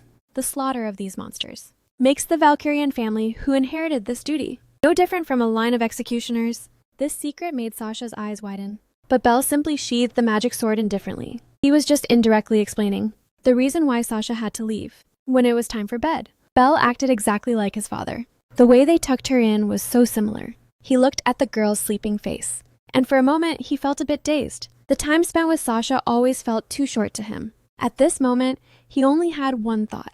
If only you were really my younger sister. Little Sasha is about to set off for the Holy Empire. Only then did he realize. The luxury lineup of the guard team. Not long ago, Theo returned to his family, but was reprimanded by Marcus Nemea. As the commander of the security force, he had made a complete mess of the incident, and Theo's punishment was being forced to resign as commander. To join the Saintess's guard, his task was to gather intel on the Valkyrian family, to make up for his failure. Hearing this, Theo's expression darkened. Getting along so well with the security team had made him treat that place like a safe haven, a way to escape all the pressure from his family. Just then, a voice called out to him. Sinel knew about their father's rage, and was only concerned about his brother's injuries. A moment later, upon hearing Theo was joining the Saintess's guard, he could only let out a helpless sigh. In his eyes, Theo possessed the Nemea family's most precious quality. What others saw as dullness was actually Theo's pure and genuine kindness. Therefore, their father's plan, to have Theo rashly approach the Valkyrians, carried an indescribable danger. A few days later, little Sasha, who had racked her brain to stay away from Hairon, eventually ended up back at Hairon's residence anyway, since Carl wanted one last swordsmanship lesson from Hairon before the prayer meeting. That despicable inquisitor actually made bringing Sasha along a condition. Thinking of this, the girl's face scrunched up again. She had once asked about the reason for his hard work. Hairon's answer was very simple. Their mother once had another child in her womb. If that child had been born safely, they would probably be as cute as Sasha is now. He didn't treat Sasha as a replacement for anyone. He simply wanted to protect his only sister. Thinking of this, Sasha felt a bit bitter. The warmth of a home gave the elf a long-lost sense of attachment, but she still had to leave eventually. A moment later, little Sasha found a chance to sneak off and meet Sharda, try out each of the 31 newly developed potions one by one, shrink the body, turn into a kitty, even grow wings, eh? But only the potion to restore her adult form still had no effect at all. She pondered for a moment, and finally realized something was wrong with her own body. Seeing this, Sharda immediately jumped into Sasha's arms. Even if Sasha had to live in a baby's body forever, he would protect Sasha for all eternity. And Sasha decided to let Sharda pause his research, to follow her back to the Valkyrians. Fortunately, the brothers didn't look too deeply into the sudden appearance of the dog. Soon the day arrived to set off for the Saintess's prayer meeting. Since the accompanying personnel were limited, the rest of the servants were about to return to the Valkyrian castle. Basil held his younger sister, and everyone changed into Holy Empire attire. Regarding Theo joining the guard, Keen didn't say much. Little Sasha, however, had long seen through Marquise Nemea's plan. She intended to be extra careful, but just then, Hairon arrived leading the other 3 Star Knights, a dark mage plus a heretic inquisitor, along with the elite commander of the Nemea family. Oh, little Sasha suddenly realized her guard lineup was way too overpowered. Only the sound of Hairon and Kian bickering made little Sasha feel like something was still off. Soon the convoy departed from Hilda. At the same time, a group of men in black seemed to be in the jungle, hunting for something. The prey this time seemed very cautious. Where on earth could there be a lost elf? On paths completely opposite to each other, becoming each other's true mortal enemies. But it seemed the man before her didn't think so. He carefully inquired about the girl's whereabouts, but there was no chance for an answer. Lysicia's body felt strange right now. Unexpectedly, at this very moment, she was about to turn back into little Sasha. She only had one thought right now. Absolutely cannot get exposed as Lycia. Sasha's mana surged. In the moment, the magic flashed. She grabbed a bag of flour and threw it in Hairon's face. A close call, but she teleported away just in time. Sasha let out a sigh, taking advantage of the gap. She quickly used her magic again to transform back into her adult form. And just then, Heron chased her down. Sasha's chaotic moves left his head spinning. He instinctively thought the girl wanted to run away again. Sharda wanted to rush forward to block him, but was held back by Sasha's hand. After all these years, their eyes met once again. She knew clearly the insurmountable gap between them. Looking at the man who had become a heretic inquisitor, the last shred of possibility between them was shattered. Sasha lit up her magic and took out the holy relic the Empire dreamed of, the Rubis scheme, wanting to use it as an exchange for them to leave. But before she could finish, the man stood right in front of her, thinking that he didn't agree. Sasha rambled on about destroying the holy relic. Heron just looked at her calmly. His lips parted slightly, but he said nothing. The sudden silence left Sasha completely confused. What is this guy doing? Why isn't he talking? After a moment, Heron finally spoke. He didn't understand why Sasha was so eager to cut ties. He stepped forward and pinched Sasha's face. The only one who can stand by your side is me. Is someone chasing you? Or is it because of your daughter? These words made Sasha's heart skip a beat. How long is this guy going to keep misunderstanding? She had no way to explain herself. Forget it. Sasha tossed the holy relic away. Consider this your agreement to the deal. With that, she teleported and fled this chaotic place. The next day at the Valkyrian family manor. Time to eat. Little Sasha drank her milk tea, along with the lavish pastries her brothers prepared. Yesterday was the first time the potion failed to work, but luckily she wasn't caught. But how could a perfect potion suddenly lose its effect like that? Next time, she definitely had to ask Sharda for clarification. The girl secretly watched the two bickering in front of her. Her brother's sudden visit made her realize things weren't that simple. The underworld isn't a place you can just enter easily. The Valkyrian family must be hiding some very deep secrets. While she was lost in thought, Sasha suddenly caught a familiar scent. The bushes suddenly rustled, and a little puppy came spinning out, appearing right before everyone's eyes. Sasha's brain short-circuited on the spot. Sharda said yesterday he would come find her, but she didn't expect him to actually show up. Sasha lunged forward, trying to get him to leave quickly, but it was clearly too late. Both brothers had already noticed the scene. Thinking that Sasha liked the dog, they immediately decided to adopt it. Seeing this unfold, Sasha had only 2 words in mind: I'm cooked. But clearly, humans don't always vibe on the same wavelength. Sasha could only look at her dad for help, hoping he would reject the proposal. To her surprise, Keen took one look and agreed to it. At the dining table, Sasha watched her brothers throw a fit. It turned out the royal family's banquet was coming up, but the custom clothes were totally unsatisfactory. The two were in a heated debate, while little Sasha ate her food unbothered. Basil shook his head helplessly. This was Sasha's debut as their sister. It had to be absolutely perfect. In the blink of an eye, Basil ran through 8 streets to custom order the most expensive dress for his sister. Watching Basil carefully coordinating the outfit and looking back at her past memories, every time Basil appeared, he always seemed to love dressing up. Sasha opened her mouth to ask with a face full of doubt.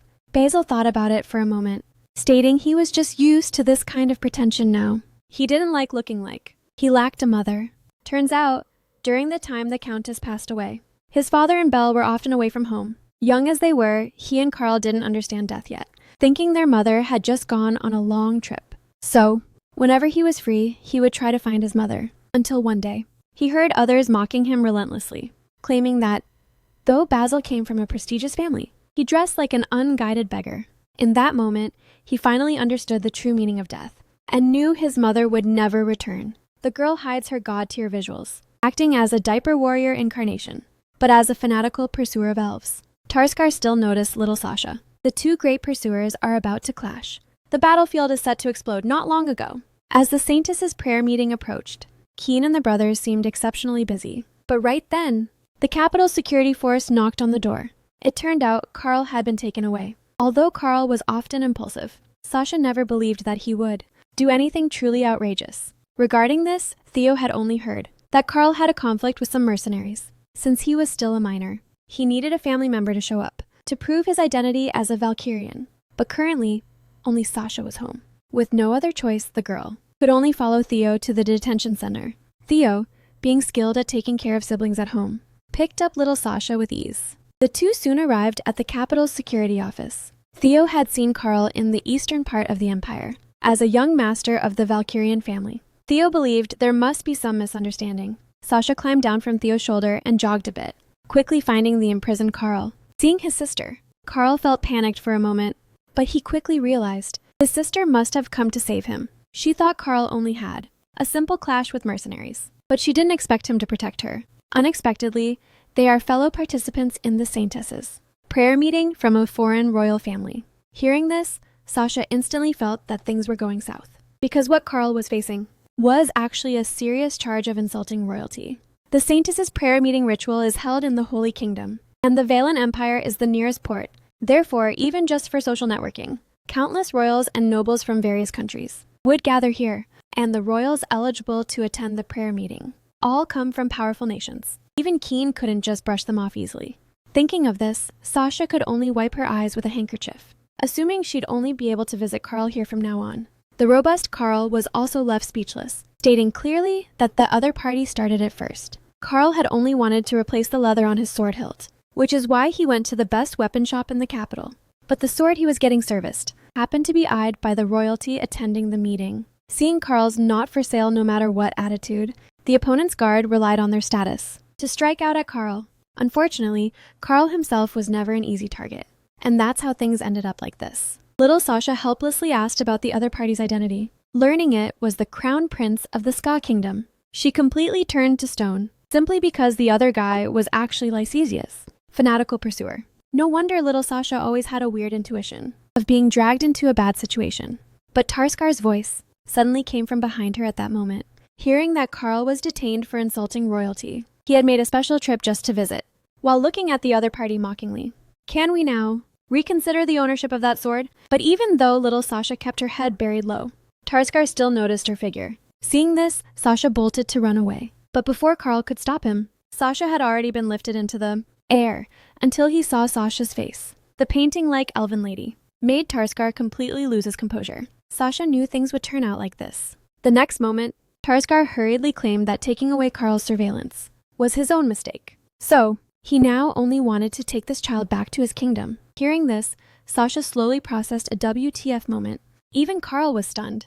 The next moment, he felt the charge of insulting royalty was too light, and wondered if he should just go for murdering royalty instead. Seeing this, the three of them were dazed, watching helplessly as Carl kicked down the iron door, acting completely reckless, with a local noble on one side and a foreign prince on the other. Theo was getting a massive headache. Tarskar stated he would treat Sasha well. After all, rather than being an adopted daughter in a noble house, it would be better to become a royal princess. At this time, Sasha also raised both hands. She also felt that being a princess was better. Hearing this, Tarskar looked gratified. Except, Sasha decided she had to go home and say goodbye to her father first. These words immediately gained Tarskar's approval. He said he would send a carriage to the Count's house later to fetch her. Then he turned and left. Looking at Carl's face full of despair, Sasha clenched her fists and said, "Let's run." Turns out Ska was a country established by wanderers, so plundering was the method they were proud of. To avoid the conflict escalating, Theo immediately decided to take the siblings away. The capital security office also had a secret passage, which was the back door hidden by a magical illusion right in front of them. As the three sprinted down the street, they didn't know where to go for a moment. Since the other party was the Prince of Ska, he would definitely search the whole city for them. After thinking for a moment, Sasha quickly had an answer. There is one person who can definitely beat Tarskar Black and Blue. Tarskar had constantly entered and exited the underworld just to propose to Lycesia. This also directly led to him being viewed as a heretic just like the elves, and hunted by a certain heretic inquisitor. As the three of them arrived here, they instantly relaxed. The luxurious decorations made Theo curious about the owner of the mansion. Since the identity of a heretic inquisitor is classified, Carl still warned the other to stop being so nosy. Although Carl wasn't clear on what kind of deal Hayron and Keen had made, he knew he was just another guy eyeing Sasha. Carl immediately went back on high alert. Upon hearing that his sister was going to her own room to rest, Carl immediately cursed Hayron for being so unscrupulous. He had even prepared a private room for her. At this time, Hayron was still handling official business. The maid said he would return before sunset. Sasha thought to herself that the Ska Kingdom, ruling over pirates, was extremely wealthy, so the mercenaries they recruited were all powerful. Instead of waiting to be exposed, it would be better to send them all to hell right here. After throwing out the bait, Sasha immediately began preparing the trap. The next moment, the diaper warrior finally revealed her true form. Feeling the power surging through her body, she couldn't wait any longer for the prey to take the bait. Meanwhile, upon learning that Sasha had disappeared, Tarskar flew into a violent rage. Just as he was about to mobilize men to search, he received news about the child's whereabouts. But hearing it was a paladin's mansion. The anger he just felt was instantly doused. Everything related to the Holy Empire was dangerous. Last time, he only expressed his love to the elf, and was imprisoned and interrogated by a paladin. In the end, it took the current emperor's influence to get him released. Though he didn't want anything to do with paladins, Tarskar decided he had to take that child away no matter what. A moment later, Tarskar led the mercenaries to the mansion. The elite knights were already lined up, as if waiting for a war to break out. The next moment, a familiar figure made Tarskar tremble uncontrollably. Hiron slowly approached. He wouldn't allow the man before him to take a single step toward Sasha. But at that moment, a butterfly caught both of their attention. Both recognized it at the same time, as the magic exclusive to Lycesia. Hiron reacted as if triggered, and threw out all the chains in his hand, tightly binding Tarskar. Upon seeing the butterfly land softly on the other's shoulder, a flash of panic crossed Hiron's eyes, and the strength in his grip intensified instantly. The confused Tarskar hadn't even reacted yet, before being dragged into the elven illusion again, until Sasha's appearance. The weak Theo who hung around mercenaries completely vanished. His longsword remained sharp, disturbing my noble guest not long ago. Sasha was wandering around the holy city, thinking of the hymns that filled the holy city earlier. Theo's face was full of yearning. Even seeing the holy king up close made him feel an unprecedented sense of glory. Thinking of the holy king's favor toward little Sasha. Maybe Lady Sasha really could obtain the elven crown. But hearing this, Bell just rolled his eyes at him, toward this spy planted by the Nemea family. Bell couldn't give him a single bit of courtesy.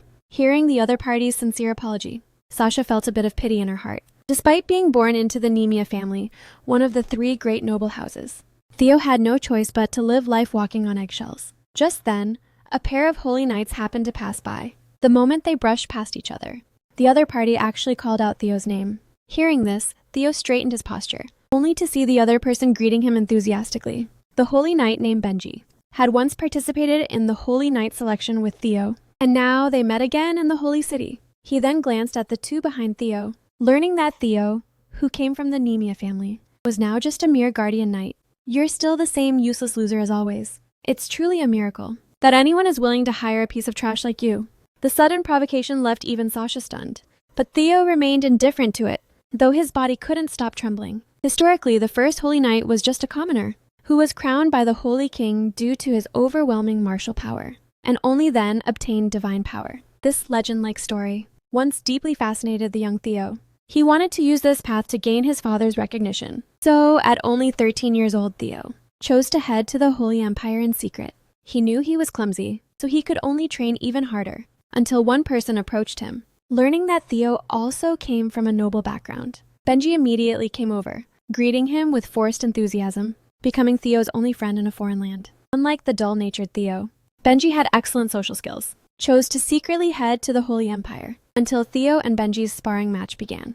Benji, falling under Theo's sword, finally revealed his true colors. He could never allow himself to lose to a loser.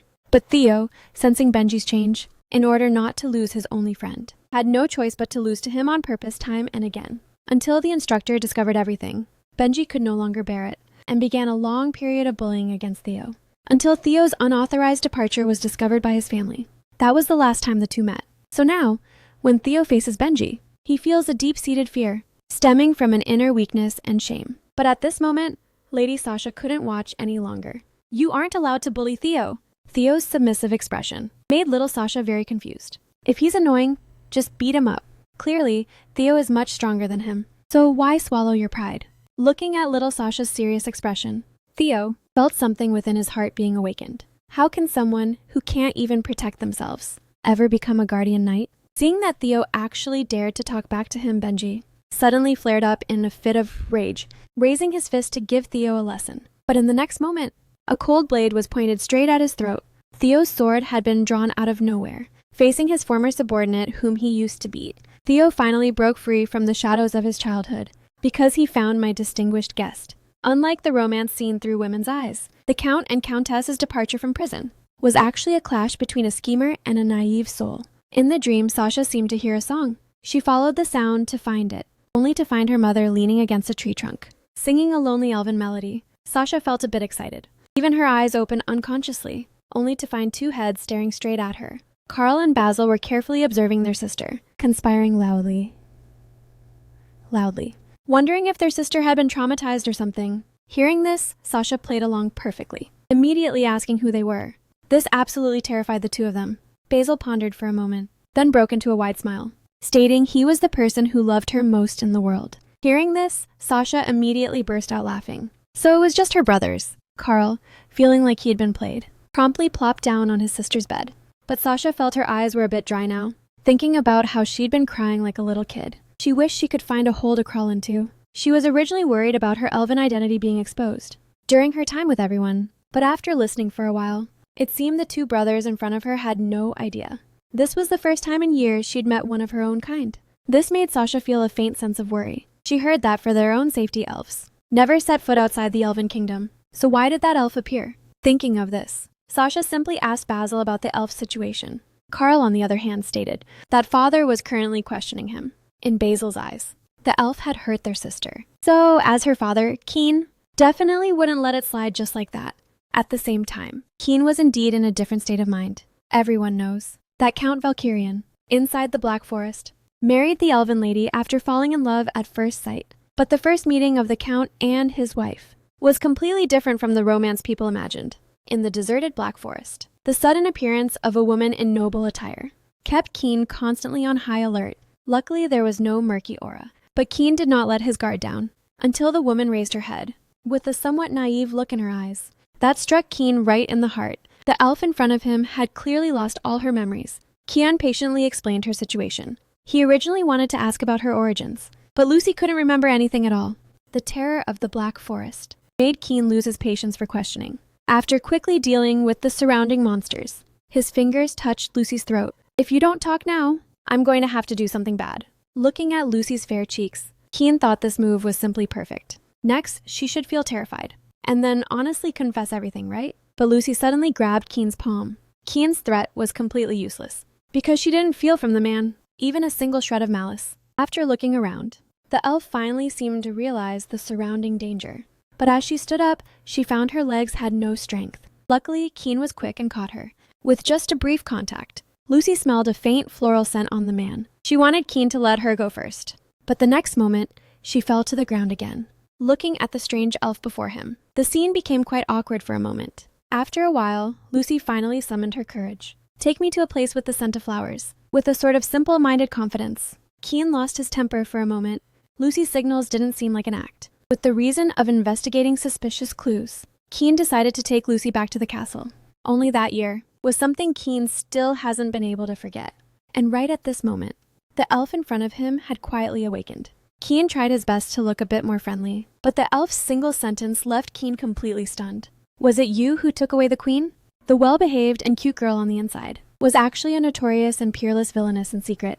After becoming the Count's youngest daughter in the name of investigation, she gained everyone's love and affection. But just as she was feeling a long-lost warmth, an accident quietly occurred on a dark and stormy night. Lycesia rescued an abandoned puppy boy. Due to elven experiments, he was unable to hide his puppy features. Looking at this curled-up man, Lycesia used her magic to hide the appearance he was so insecure about.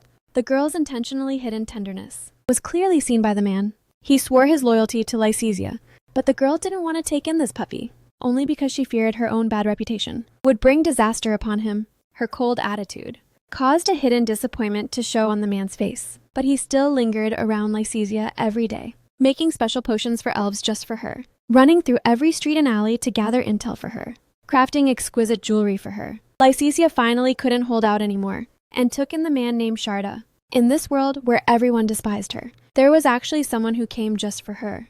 And this special man actually got into trouble today. Little Sasha was sneakily preparing to slip away, but the moment she opened the door, she found her brothers waiting outside.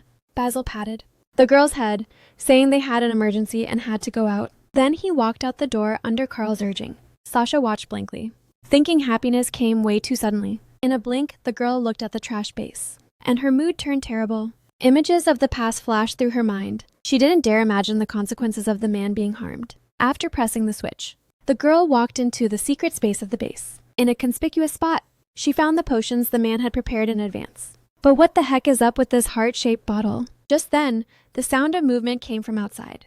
The brothers who said they were leaving earlier actually appeared right here. With no time to overthink, the girl immediately chugged the potion and returned to her original form. And just as she used her teleportation magic, Carl found this secret room at almost the exact same time, smelling the fragrance lingering in the air. It seemed very similar to his sister's. Carl slowly walked in, only to find some suspicious remains on the ground. A moment later, Lycesia appeared in the city district, and her appearance caused a massive stir among the crowd. After a quick investigation, she soon understood what had happened. The Holy Knights had broken into her base and forcibly taken Sharda away as a hostage. At the end of the day, they were just coming for her. Knowing the enemy's objective, Lycesia still decided to walk right into the trap, announcing her return to the world. And as the prey, she quickly attracted the attention of the hunters. A man politely approached, claiming to be a loyal follower of the master, and had come to welcome her on the master's orders. The girl's pupils narrowed slightly. She didn't expect that the leader of the underworld would intervene in this matter. They were an organization with no detailed information, and the true masters of the underworld. This territory originally belonged to the Valen Empire, but one day it was suddenly struck by a curse, turning it into a wasteland where life could not bloom. And on this abandoned land, people who couldn't survive in other empires gathered. After years of evolution, this place became a neutral zone where various major forces converged. Only the master could maintain even a minimum level of order. Thinking about all this, Lycesia didn't put up much of a fight. She only wanted to find her puppy. Under the man's guidance, she arrived at this palace built beneath the barren wasteland. This was also her first time contacting this massive organization at such a close distance. And now, she had arrived at the side hall. The man behind the scenes slowly spoke up. "This is our first time meeting." But just by being in the same space, Lycesia could feel an immense sense of pressure. Yet she remained poised and composed, telling the man to just get straight to the point. Even as a heresy judge of the Holy Empire, one cannot interfere with the affairs of the underworld. And this reckless judge was actually a man who had a very close relationship with Lycesia. The girl understood in an instant. The only one connected to her was that man named Heron. She wanted to deny it, but the person behind the scenes knew exactly about the mark she had left on that man. Before Lycesia could even speak, the man revealed his true intentions. He approved of the girl's actions, as long as she dealt with that heresy judge. The others behind the scenes wouldn't interfere with the statement. The girl coolly turned around to leave, declining the guidance of the blindfolded man. The mark she had left on Heron allowed the girl to clearly sense his location. As the teleportation magic activated, she instantly arrived at Heron's location. And the scene that met her eyes was that boy bound in chains, actually risking everything for the sake of a prisoner. The man slowly spoke. Despite being mentally prepared, Lycesia still didn't understand why the man would do such a thing. The moonlight spilled through the window onto the two of them. Heron had gone to all this trouble just to find out the reason why the woman left him all those years ago.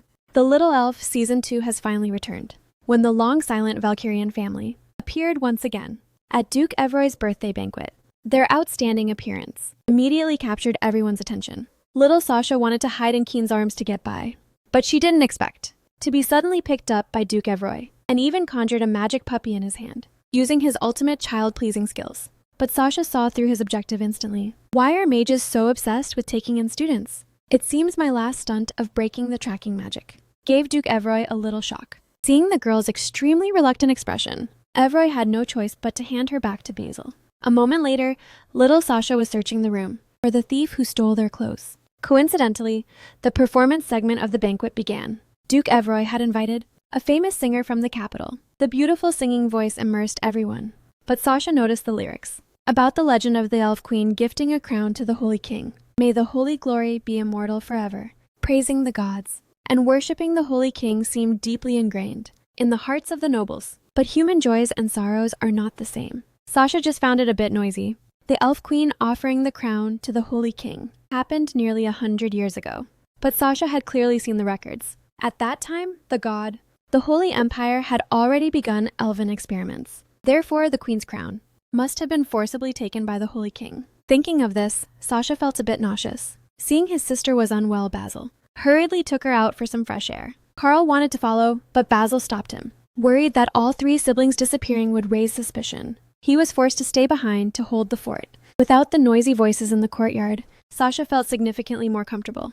Worried Sasha might feel sick again, Basil decided to let his sister rest a while longer, and didn't forget to praise the dress his sister prepared. Just now, many people were asking, where he had it custom made, thinking they must hold out until the banquet ends and not let it get ruined. After all, the outfits they prepared were stolen, and this was one his sister worked hard to get. Just as he was thinking this, a figure quickly approached the two of them. Juice in hand, came splashing straight at Sasha. Luckily, Basil was quick and blocked it for his sister.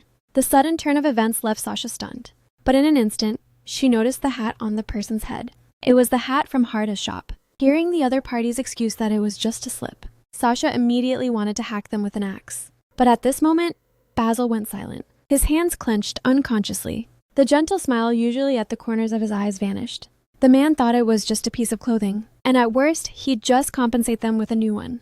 But the sound of breaking wind suddenly sliced past his ear. Money alone won't cut it. I have absolutely no interest in that kind of thing. Basil's tone was flat, but Sasha knew all too well that this was a sign of Basil's impending madness. She instantly felt that things were about to go south. Fortunately, Basil didn't completely lose his mind. After all, today was Duke Evroy's birthday banquet.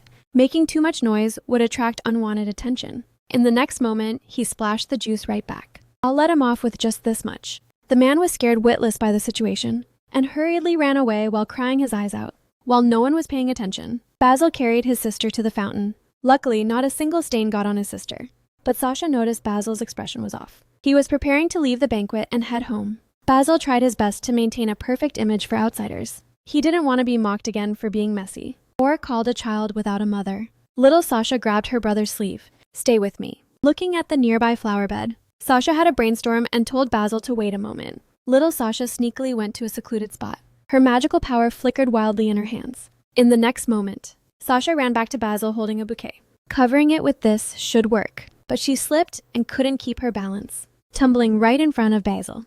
The sturdy Basil used magic to steady his sister, then used the bouquet to cover the stain on his chest. The girl's optimism completely shattered the darkness in Basil's heart. The closer she gets, the more his sister feels like she's becoming strange, starting to learn magic she was never interested in before. In short, it's quite a hassle. It seems he really can't live without his sister Sasha. At the same time, Duke Evroy introduced various nobles to Keen, although they had already won over Heiron, that heresy judge, to ensure Sasha wins in the prayer meeting. Befriending Marquis Milton, who is close to the cardinal, would be a much safer bet.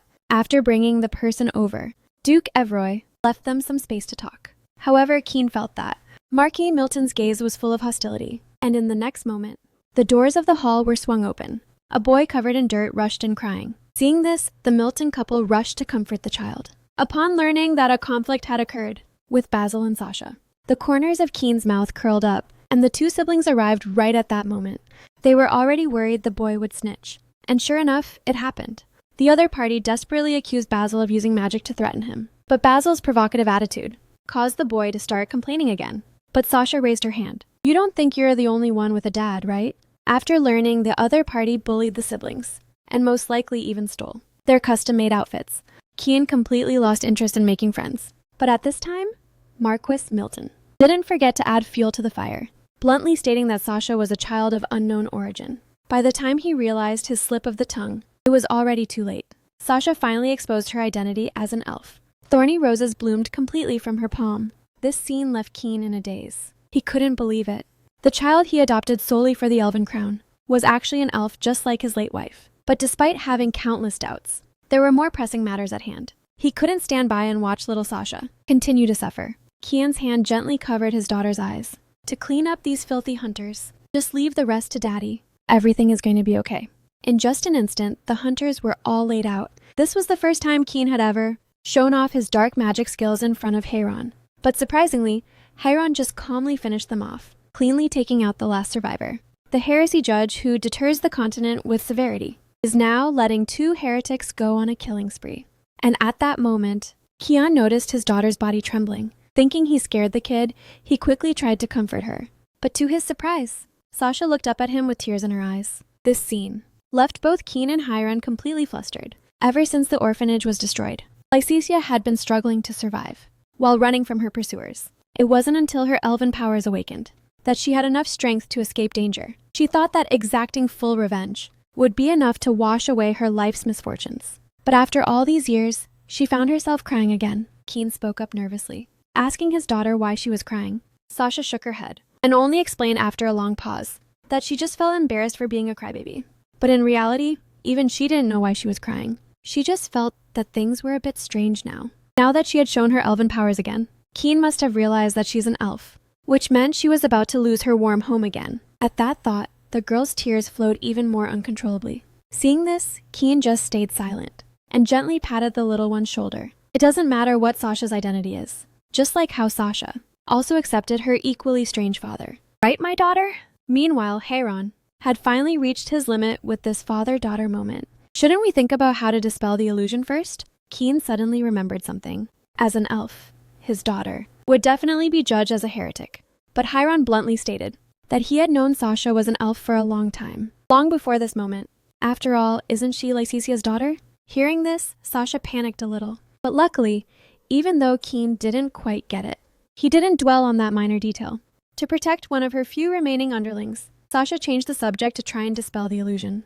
Though she didn't know how to calm an elf down, her elven instincts provided a mysterious guidance. It's okay now. No one will ever bully you again. The thorny roses instantly turned into motes of light. The elven illusion was easily dispelled by the hands of another elf. As the desolate scenery vanished, Sasha found herself missing her mother. If she had been there back then, even if every attempt to save her had failed, at least her mother's passing wouldn't have been so full of pain. She wanted to stay by her side forever. As if sensing something, Kian's arms tightened slightly around Sasha. The way he looked at Sasha was always so incredibly gentle, like looking at a long-lost radiant treasure. The Elf Queen's first appearance actually caused the Empire to echo with heretic praise. Not long ago, Sasha finally arrived at the god, the Holy Empire. The borders were surrounded by towering stone walls, open to outsiders only during New Year and the prayer meeting. Heiron had already entered the city yesterday, while Keen was feeling sluggish after days of heavy drinking. As the carriage slowly approached, Sasha noticed all the priests and knights bowing respectfully as a lavishly dressed old man appeared. Undoubtedly, it was the Holy King of the Empire himself. His appearance made everyone visiting step out of their carriages. Sasha blinked her eyes while observing in secret. She thought the person with the strongest holy power would stay young forever like Duke Evroy. Sasha followed the crowd in bowing, thinking she wouldn't attract any attention. But she didn't expect the Holy King to suddenly pick her up. His words made it seem like he was very familiar with her. He had already heard this child's name countless times from Heiron's mouth. Hearing this, Sasha instantly felt like things were going south. The Saintess prayer meeting would definitely cause a chaotic struggle, and if the Holy King showed favoritism toward her now, it would be like turning her into a common enemy for all the other candidates. Sasha felt like something was fishy. Just then, a familiar yet strange melody reached everyone's ears. They all looked deeper into the Empire. The unfamiliar language meant they couldn't understand the lyrics, yet they could still feel the happiness within it. But at this moment, the Holy King lost his previous kindness. His body trembled and his face twisted. Heiron, bring them to me. The sudden change happened before Sasha could even realize what was going on. In just a moment, the Holy King used his expert poker face to return to normal. He placed Sasha back on the ground and introduced the lingering singing voice to everyone, calling it the Heart Song of Hilda. The singing filled with holy power would echo through the valley as a welcome to the visitors. But Sasha felt her heart starting to race, as if responding to the content of the song. Suddenly, she thought of something. This song. It was the call of the Elf Queen's crown. A moment later, everyone boarded the carriage again. The call of the Elf Queen's crown made Sasha question her identity as the queen once more. The scene from earlier flashed through her mind again. From the Holy King's body, she hadn't felt a single shred of holy power. From his abnormal attitude toward Heiron, Sasha had a bold theory. Maybe the Holy King, from beginning to end, had only been relying on Heiron's holy power. Even the Elf Queen's crown might currently be controlled by Heiron's power. Kian pulled his daughter into his arms. Belle wanted to ask about the reason for the Holy King's focus on his sister, but Keen acted as if it were business as usual, attributing it to the Valkyrian lineage, simply because their mission to guard the Black Forest was exactly what the Holy Empire had granted them. Before Sasha could respond, Keen ordered Belle to get off the carriage and check around. He suspected the Holy King was at the place they were staying, had done something suspicious. Even though Sasha didn't show any abnormalities, Keen still keenly noticed that the melody echoing through the Empire was the call from the Elf Queen's crown. Seeing that his daughter had just arrived at the Empire and was already so popular, Keen decided he had to work hard too. At the same time, the song of the Elf Queen's crown echoed through every corner of the Empire. Inside the dungeon, Heiron's body was covered in scars. The Holy King's lips curled up slightly. Then he ordered the knights to unbind Heiron. The singing of a filthy heretic was drifting freely through the empire. This was something he could not tolerate no matter what. He wanted Heiron to reseal the crown. But upon hearing this, Heiron didn't move for a long time, just quietly listening to the crown's chanting in his ear, as if longing for a reunion with the queen. The judge, who was supposedly incompatible with witches, had inadvertently become her. Loyal dog, the man, mistakenly thought Sasha was Lysesia's daughter. Feeling abandoned, he couldn't wait to fish for intel on Sasha's father. Sasha instinctively wanted to explain, but suddenly realized she was still in the form of a child. She never thought she'd end up being the subject of her own tea. So, what exactly is your relationship with my mother? But before she could finish, she was interrupted by an attendant reporting the situation, stating that the young master of Valkyrian seemed to know nothing. Hearing this, Sasha mistakenly thought the temple had interrogated Belle and glared fiercely at the reporting knight. The man quickly explained that he only wanted to help look for news about Sasha's mother. They speculated that Lycesia might have met with an accident and thus abandoned the young Sasha at the orphanage. Little did they know that the Sasha before them was the notorious witch herself. But in their eyes, Lycesia wasn't the type of person to abandon a child. By comparison, they were still more interested in digging for clues about the father. The attendant's obvious curiosity met with Heiron's icy glare, scaring him into running away with a lame excuse. But he seemed obsessed with Sasha's parentage. If you remember anything about your father, please tell me right away. Hearing this, Sasha's brain almost short-circuited. She didn't expect to cause such a huge misunderstanding, but now isn't the time to explain. She'll just tell him later. Spending these days in the temple gave Sasha a sense of peace she'd never felt before. Heiron seemed very busy with almost no time to meet. She and Belle were given the best rooms in the temple to gather outside intel. Belle returned very late every day. During this time, they seemed to have grown much closer. Sasha would take Shada for strolls around the temple, or read books in her room until she fell asleep, and just spend her day leisurely like that. At night, she would coax Belle to sleep, just like how Keen used to take care of her. She was a bit afraid she'd get used to this feeling. A few days later, the peaceful days started making Sasha feel uneasy. She really wanted to investigate something, but there was no useful information in the temple. And most importantly, no intel regarding Keen had arrived yet. Calculating the time, even if Belle didn't tell him, he should have found out that the two of them were at the temple. This waiting made Sasha miss him a little. She then flopped back onto the bed, rolling around to stop her intrusive thoughts. Shada had also left to research the potion that would restore her adult body. This massive temple made her feel strangely lonely. It felt like she was back to being all alone again. Sasha took a nap, and before she knew it, it was late at night. Heiron unexpectedly rushed over at this hour. No matter what happens, stay by my side.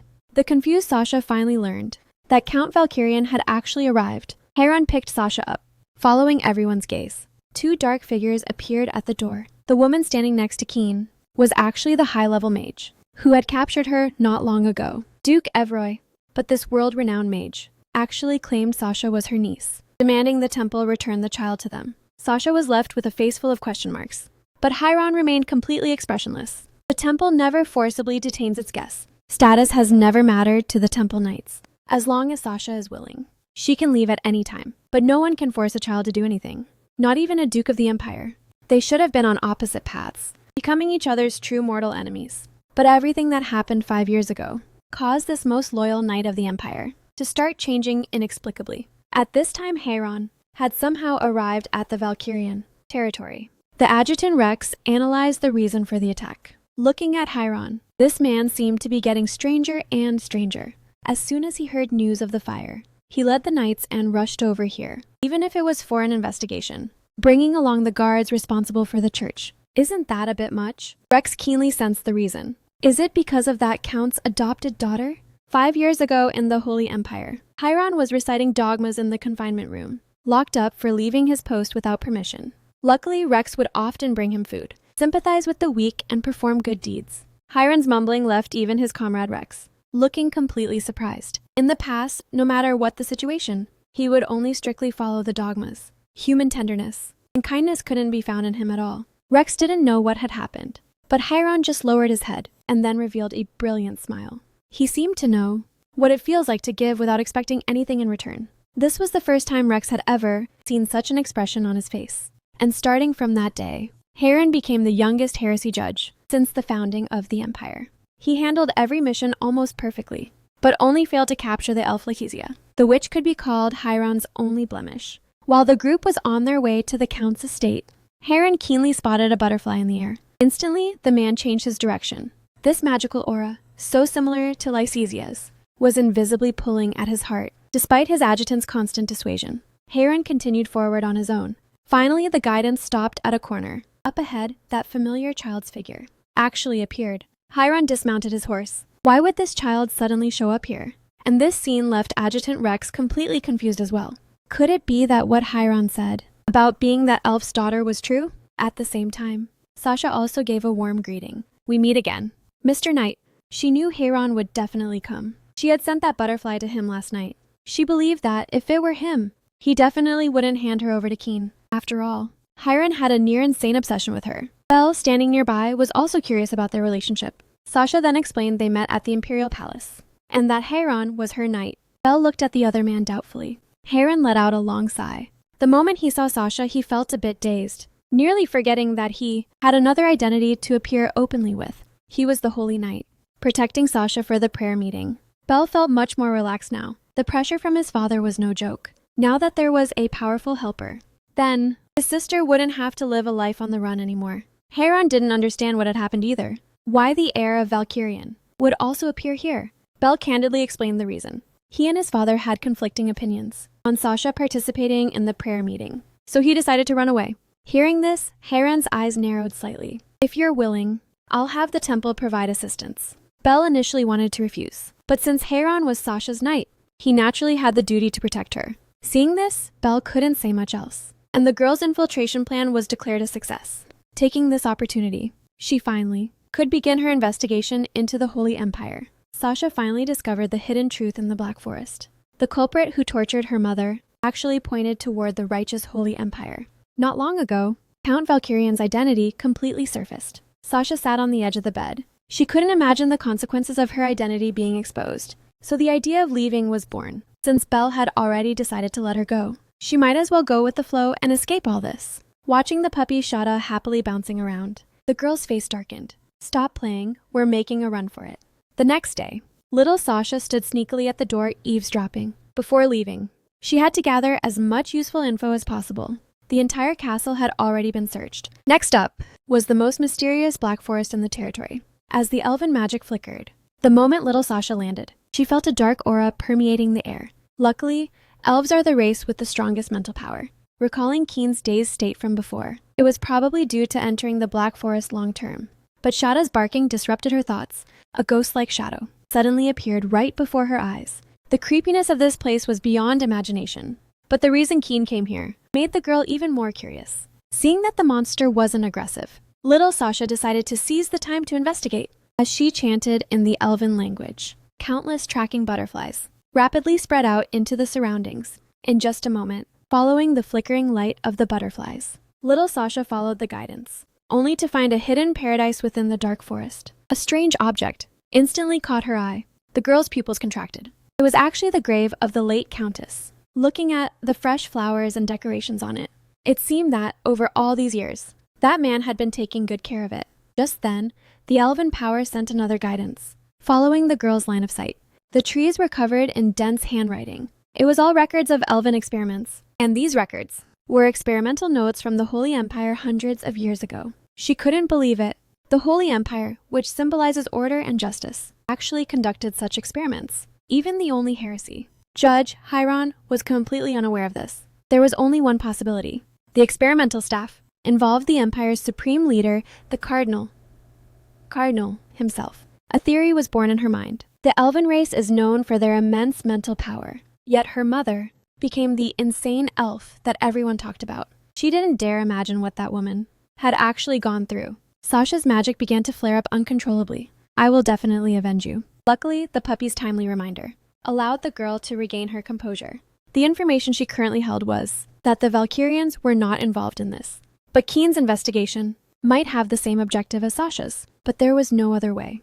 The only thing certain now was she had no reason to stay in Valkyrian anymore. Behind Sasha's fate, there seemed to be deep-seated secrets, yet the massive amount of info couldn't be pieced together. The girl who originally wanted revenge. But right now, she's only focused on finding the truth. After Sasha gave Count Rudin a lesson he'll never forget. Keen arrived shortly after, just like his snake codename suggests. The victim begged for mercy under agonizing torture. He relished Rudin's desperate pleas, but thinking of his little daughter waiting at home, he sped up the process. Rudin ultimately paid for his cruelty today, with his very life. Sasha, watching from the shadows, witnessed everything. She instinctively worried for the man, wondering if the Emperor would hold him accountable. But the man's expression remained completely calm, fiddling with his watch, and thinking of his little girl at home. It seemed he needed to head back quickly. Sasha almost lost her cool right then. She had to get back as soon as possible too. A moment later, Sasha ran all the way back home, nearly crashing right into Keen's arms. With a dark expression, the man scooped the girl up. She thought her cover was blown for sure, but the man just wanted some dad and daughter time. Smelling the scent of alcohol on her old man, she keenly realized the guy was drunk. But even in that state, he still hadn't forgotten about his daughter. Looking at the small cookies in her hand, the girl felt that long-lost feeling of being cared for. Unlike Count Rudin's perspective, he was no longer the violent count, but now more like a father doting on his daughter. With the snap of the man's fingers, dark magic enveloped the two of them once again. "It's bedtime, baby." And when she opened her eyes, Keen was already in position to coax her to sleep. He stroked the girl's head, watching him as his smile faded. Little Sasha felt that Dad was acting weird today, thinking of Belle losing control of his emotions, and looking at the man before her. He seemed to share a similar sadness. Is it because of the Countess? But the man gave no response. He had fallen asleep. It seemed he slept exceptionally soundly by his daughter's side. And during these days, little Sasha also sensed the guidance of fate. It seems the mystery of the Countess is related to her. And at this moment, she had already quietly slipped out of bed, intending to search for some useful intel. At the same time, at Lysisia's original stronghold, the arrival of an uninvited guest completely shattered this dark peace. During that time when no one cared, the man had traveled across most of the Empire's territory just to find that woman's figure, the woman who had left a brand on him. And today, he stands here as a heresy judge. When will your master come to save you? On the other side, Sasha was completely unaware of what was happening outside, trying to find useful intel in the archives. The loose pages falling from the shelf's hidden layer caught her interest, but the content inside made her pupils contract. This was actually an investigation report about Lysisia. Early the next morning, the Valkyrian family gathered for a rare meal together. Faced with her father's feeding, Sasha didn't have the slightest interest in the intel discovered yesterday. Her entire life was recorded in detail. Some details even she wasn't clear about herself. She didn't know what kind of role this man had played over these long 20 years. Was it persecution or protection? Luckily, the others didn't notice Sasha's mood. Looking at Count Rudin's obituary in the newspaper, Belle guessed instantly it was his father's handiwork. He stared intently at the man, puzzled by his sudden concern for the family's honor. But the man just smiled. For the words Rudin used to humiliate them, he wished he could make him die 10 million times. It's truly a pity he died so simply. Looking at his little daughter, Keen also announced his decision to let the family resurface. Hearing this, Belle couldn't help but be in a daze. In all these years, this was the first time father cared about family affairs. But quickly calming himself down, he began to remind the man to not be so reckless in his actions in the future. The man didn't give a clear answer, only mentioning that someone new would be coming to the house soon. A tutor to take care of Sasha then. He turned and left. Seeing Keen head out, Sasha instantly jumped down from the dining table. After returning to her room, Sasha tried to summarize all the clues. Keen's investigation into her information definitely had some connection to the underworld. The man knew about her exclusive tattoo and knew her whereabouts like the back of his hand. And the Countess passed away 7 years ago. The only thing missing now was the elven crown. But why would he target an orphan like her? These tangled thoughts left Sasha feeling frustrated. She released her magical butterflies, attempting to gather intel from her subordinates. But the butterflies, used for tracking, seemed to have lost their target.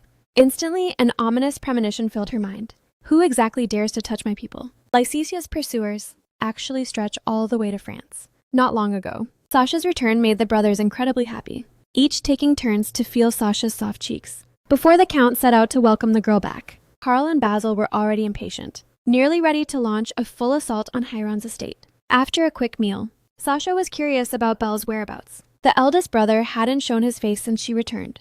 During these days, Belle had been working for the family in the underworld. And just then, the door was opened from the outside. The long-awaited Belle finally made it home in time. The very first moment he saw Sasha, he reached out as he always did, gently stroking the top of the girl's head. Welcome home. With this, Sasha's homecoming ceremony came to an end. with Valkyrian as her backbone. The girl once again had a legitimate pretext to enter the Holy Empire. She needed to make good use of this time to search for the secrets of the elven experiments. Kian's request was also silently memorized by Sasha, if possible. She also wanted to help Kian successfully obtain the elven crown. Not long after, an ocean-going vessel was braving the waves, rapidly heading towards the Warren Empire. The excitement of the crown prince of the Ska Kingdom was beyond words. It turns out he also had a near-insane obsession with Lycesia. Upon learning that Lycesia had vanished, he couldn't wait to cross 10,000 miles to come and search for her whereabouts. The sky was clear for miles, and seagulls were circling freely overhead. Looking at the portrait made from the wanted poster, it was actually stained by a huge bird dropping. Halska was completely speechless. Luckily, his subordinates tried their best to stop him. Otherwise, judging by his posture, he was about to fly into the sky to punish that seabird. Hearing the shouting from inside the cabin, the princess of the Ska Kingdom couldn't help but sigh. This brother of hers, who was unilaterally infatuated, left Princess Alanska completely speechless. Fortunately, her goal for this trip was merely to attend the prayer meeting, the Holy Empire. The prayer meeting would select children full of divinity. The Ska Kingdom believed the Holy King would prioritize children who could provide massive wealth. Therefore, the wealthy Princess Alanska didn't care about any of her competitors. But her intuition told her that something terrifying might happen this time. Perhaps that vanished enchantress would reappear. On the other side, little Sasha sneezed without any warning. Who exactly was talking behind her back? At this time, Basil took out a handkerchief and gently wiped the girl's nose. During this past week, Basil had been following Duke Evroy, and his magic had progressed very rapidly, from childhood until now. This was the first time he had been so dedicated to something, all just to help his sister clear out all dangers. The last accident taught Basil a harsh lesson, and just then, the doorbell rang. Basil scooped up Sasha and bolted. Before the girl could even process what was happening, a familiar figure appeared before her eyes. He was here to prepare the banquet outfits for everyone. She thought it was something major, but then the girl suddenly remembered something. With a hint from Carl, today was Duke Evroy's birthday banquet, but Sasha had completely forgotten about it. Hiron's secret past is finally revealed. The game of switching hunter and prey seems to have only him, obsessively chasing that reward from Lycesia. Not long ago, after Keen and Hayron made a deal, he took the others back to the castle, while little Sasha was taken away by Hayron. Thinking about when Keen and Hayron meet again, she would have to make a decision. Sasha's little face couldn't help but look like a bitter melon. The carriage had already traveled quite far. She really didn't understand where this guy was taking her. Sasha curiously scanned the view outside the window. It seemed she had arrived at Hayron's private residence. This castle was magnificent beyond imagination. Shortly after, the hot water washed away Hayron's fatigue. Returning to his home after so long allowed him to fully relax. The heavy duties of the temple's church required keeping every single strand of hair clean. Any external impurities, including scars and defects, had to be purified with holy power. But as Hayron stood up, the scars on his back looked gruesome and terrifying. It seemed those dogmas were never something he took to heart. Or perhaps these marks held a special meaning. Hayron stood before the mirror, slowly unbuttoning his clothes, staring dazed at the rose pattern below his collarbone. Soon after Hayron finished bathing, an attendant came to find him. Keen's methods caused these attendants to completely lose last night's memories. Learning that the Holy King of the temple was looking for him to fulfill the deal with Keen, Hayron could only tell the Holy King to wait patiently. Such a response absolutely terrified the attendant. But right now, he only cares about the child he brought back. Thinking of the biological father Sasha never mentioned, Hayron unconsciously clenched his fists. Lycesia, that perfect shadow in his memory. Their reunion a few years ago. As a heresy judge, he was ordered to capture the witch. But this woman escaped his chains. It turns out, Lycesia was just curious about who was coming this time. Looking at the familiar face under the cloak, Lycesia showed an expected expression, and while Hayron was dazed, Lycesia's binding spell firmly controlled him. Lycesia gently stroked the man's face. As a reward back then, her kiss made Hayron completely lose all resistance. If you still want a reward, next time I'll mark you as my prey. And the identity of hunter and prey was completely reversed at that moment. So during this long period of time, Hayron constantly pursued clues about Lycesia, as well as that unknown reward, until Sasha's appearance made him feel a strange sense of betrayal. Right now, Sasha is enjoying the exclusive treatment of a child. Her appearance, so similar to Lycesia's, earned her the affection of the maids. Seeing this, Hayron became even more dissatisfied with Lycesia, actually leaving the child in such a dangerous family. He decided to persuade Sasha not to return to Valkyrian. In the next second, Little Sasha's happiness came to a screeching halt.